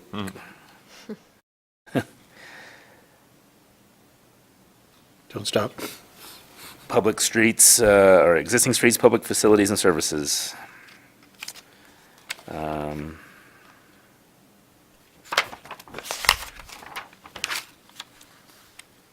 Okay, item B8E, the proposal does provide adequate private common open space as determined by the commission, no less than 10% of the gross land area, free of buildings, streets, driveway, or parking areas. Item B8F, off-street parking does provide sufficient areas for users of the development. B8G, that the proposal does provide for an acceptable method for perpetual maintenance based on the condition that is below, and we'll get to that here. So based on, Excuse me, Commissioner Ward. yes, Would you mind going back to B8A and call out a few of your comprehensive plan policies? yes. I'm sorry, say that again, please. The comprehensive plan policies What about it? Specific numbers. on B8A. Oh, you have a Sorry. few. I could give you a few, Mike, if you want. I wrote down a few. Yes. Yeah, and I'll certainly amend Commissioner Ward's proposal with 1.11 community design, 1.12, community design as well, 3.08, which is housing, and 3.05, which is neighborhoods. Okay, thank you. Thank I'll you. accept those corrections, Add that to your motion. and thank you. So those shall be added to my motion. Where am I now? So that the Planning Commission pursuant to the aforementioned finds that the request of Idaho Waterfront LLC for approval of the plan unit development as described in the application should be approved with the 8 conditions in front of us. However, on the third condition, where presently Modification of the third condition to the satisfaction of recording the deed with the city and the applicant before prior plat being approved. that's what I'm trying to say. I'm s- Providing access. Providing access to the subdivision. The adjoining Are parties. did you get that, Hillary, or? Prior to final plat, we got that. We were just saying we thought it was still worded that it was All right, well. the public if road, so the I guess. Just as long as it's satisfied by the city and clarified by the city before final plat For is final approved. plan, correct. Rather than. Do you want to read that back to us? Say or do you- ownership or satisfactory easements?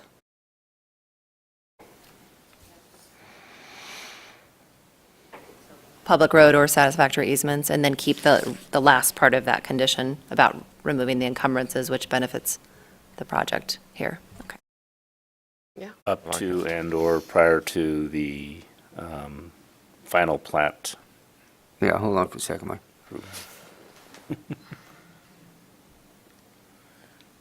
This is a group effort on this. Are we okay on that, Hillary? Yes. Okay. I think we're good. Thank you. All right, so she's got that. Continue, please. So again, We're done with the conditions. conditions, so therefore, that is my motion. Okay, I have a motion by Ward. I'll second the motion. We have a second. Any discussion? None? Roll call? Ingalls. Yes. Mandel. Yes. Rumpler. Yes. Ward. Yes. Okay, PUD 2-17, opposed 1.6 acre PUD, Tilford Place, PUD has been approved. Move on to the next one. It is a proposed 13-lot preliminary plat, Tilford Place, quasi-judicial, S-4-17. Okay. Where are they going? They're leaving. Are they I'll be leaving? happy to. Do they have to be make- here, or is it? No. No. No. This is, okay. Phil, you're leaving? Okay, Poor guys. So we need another motion for. Just for that. okay. the S-4-17. The one that, yes. One that I You were halfway. inadvertently. You were halfway You were through. halfway, yeah, I was pretty Okay. much through it. I'll continue on, Please. because so far we've done a great job of doing. Hold on. Group. John, do you need clarification on something? Or we have one more here to do your proposed 13-lot preliminary plat, which we're not done with we're done with the first section of it. Now it's the second section, doing the preliminary plat for your 13 lots. So again, you can come up and address us if you'd like, or not. Nobody? No public? We're just doing the findings. We're just doing the Okay, we're And that just gonna one do the condition would findings. be the same. All right. Edits. Yes, so this will be much quicker, I have a feeling. But I will start again from the beginning. That this matter having come before the Planning Commission on October 10th, 2017, and there being present a person requesting approval of item S-4-17, which is a request for a 13-lot, 6-tract preliminary plat named Pilford Place. The applicant is Idaho Waterfront LLC in the location of plus or minus 1.66 acre parcel located along West Tilford Lane in the Riverstone development. I recommend that we adopt items B1 through B6 as fact. B7A, that the general preliminary plat requirements have been met by the city engineer or his designee. B7B, that the provisions for sidewalks, streets, alleys, right-of-ways, easements, street lighting, fire protection, planting, drainage, pedestrian, bicycle facilities, and utilities are adequate. Again, we will touch on that on our condition later. That the proposed B7C, that the proposed preliminary plat does comply with all the subdivision design standards, as Tammy provided us information on during her report. B7D, that the lots proposed in the preliminary plat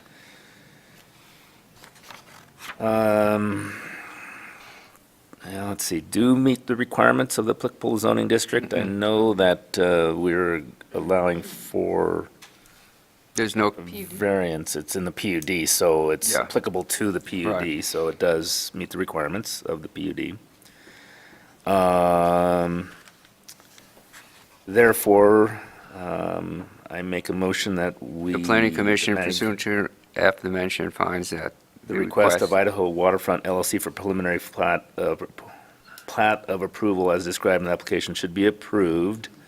Again, the 8 They're different conditions that are presented in front of us. However, the third one needs to be Is that- amended to be identical to the PUD's amendment of that condition to reflect the exact same intent and desire as an end result.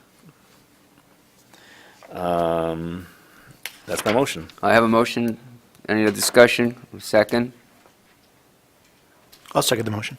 I have a second by Luther, for Rumpler. Roll call. Mr. Chair. Ingalls? Yes. Mandel? Yes. Rumpler? Yes. Ward? Yes. Okay, S-4-17, proposed 13-lot preliminary plat, Tilford Place, has been approved. Thank you for your time and patience. Welcome. Anyone have any comments, or I will call for a motion to adjourn? Motion to adjourn. I have a motion to adjourn. Second. I have many seconds. Thank you, and all in favor? Aye. Aye. Thank you this evening. Have a great weekend, everyone. Thank you, staff.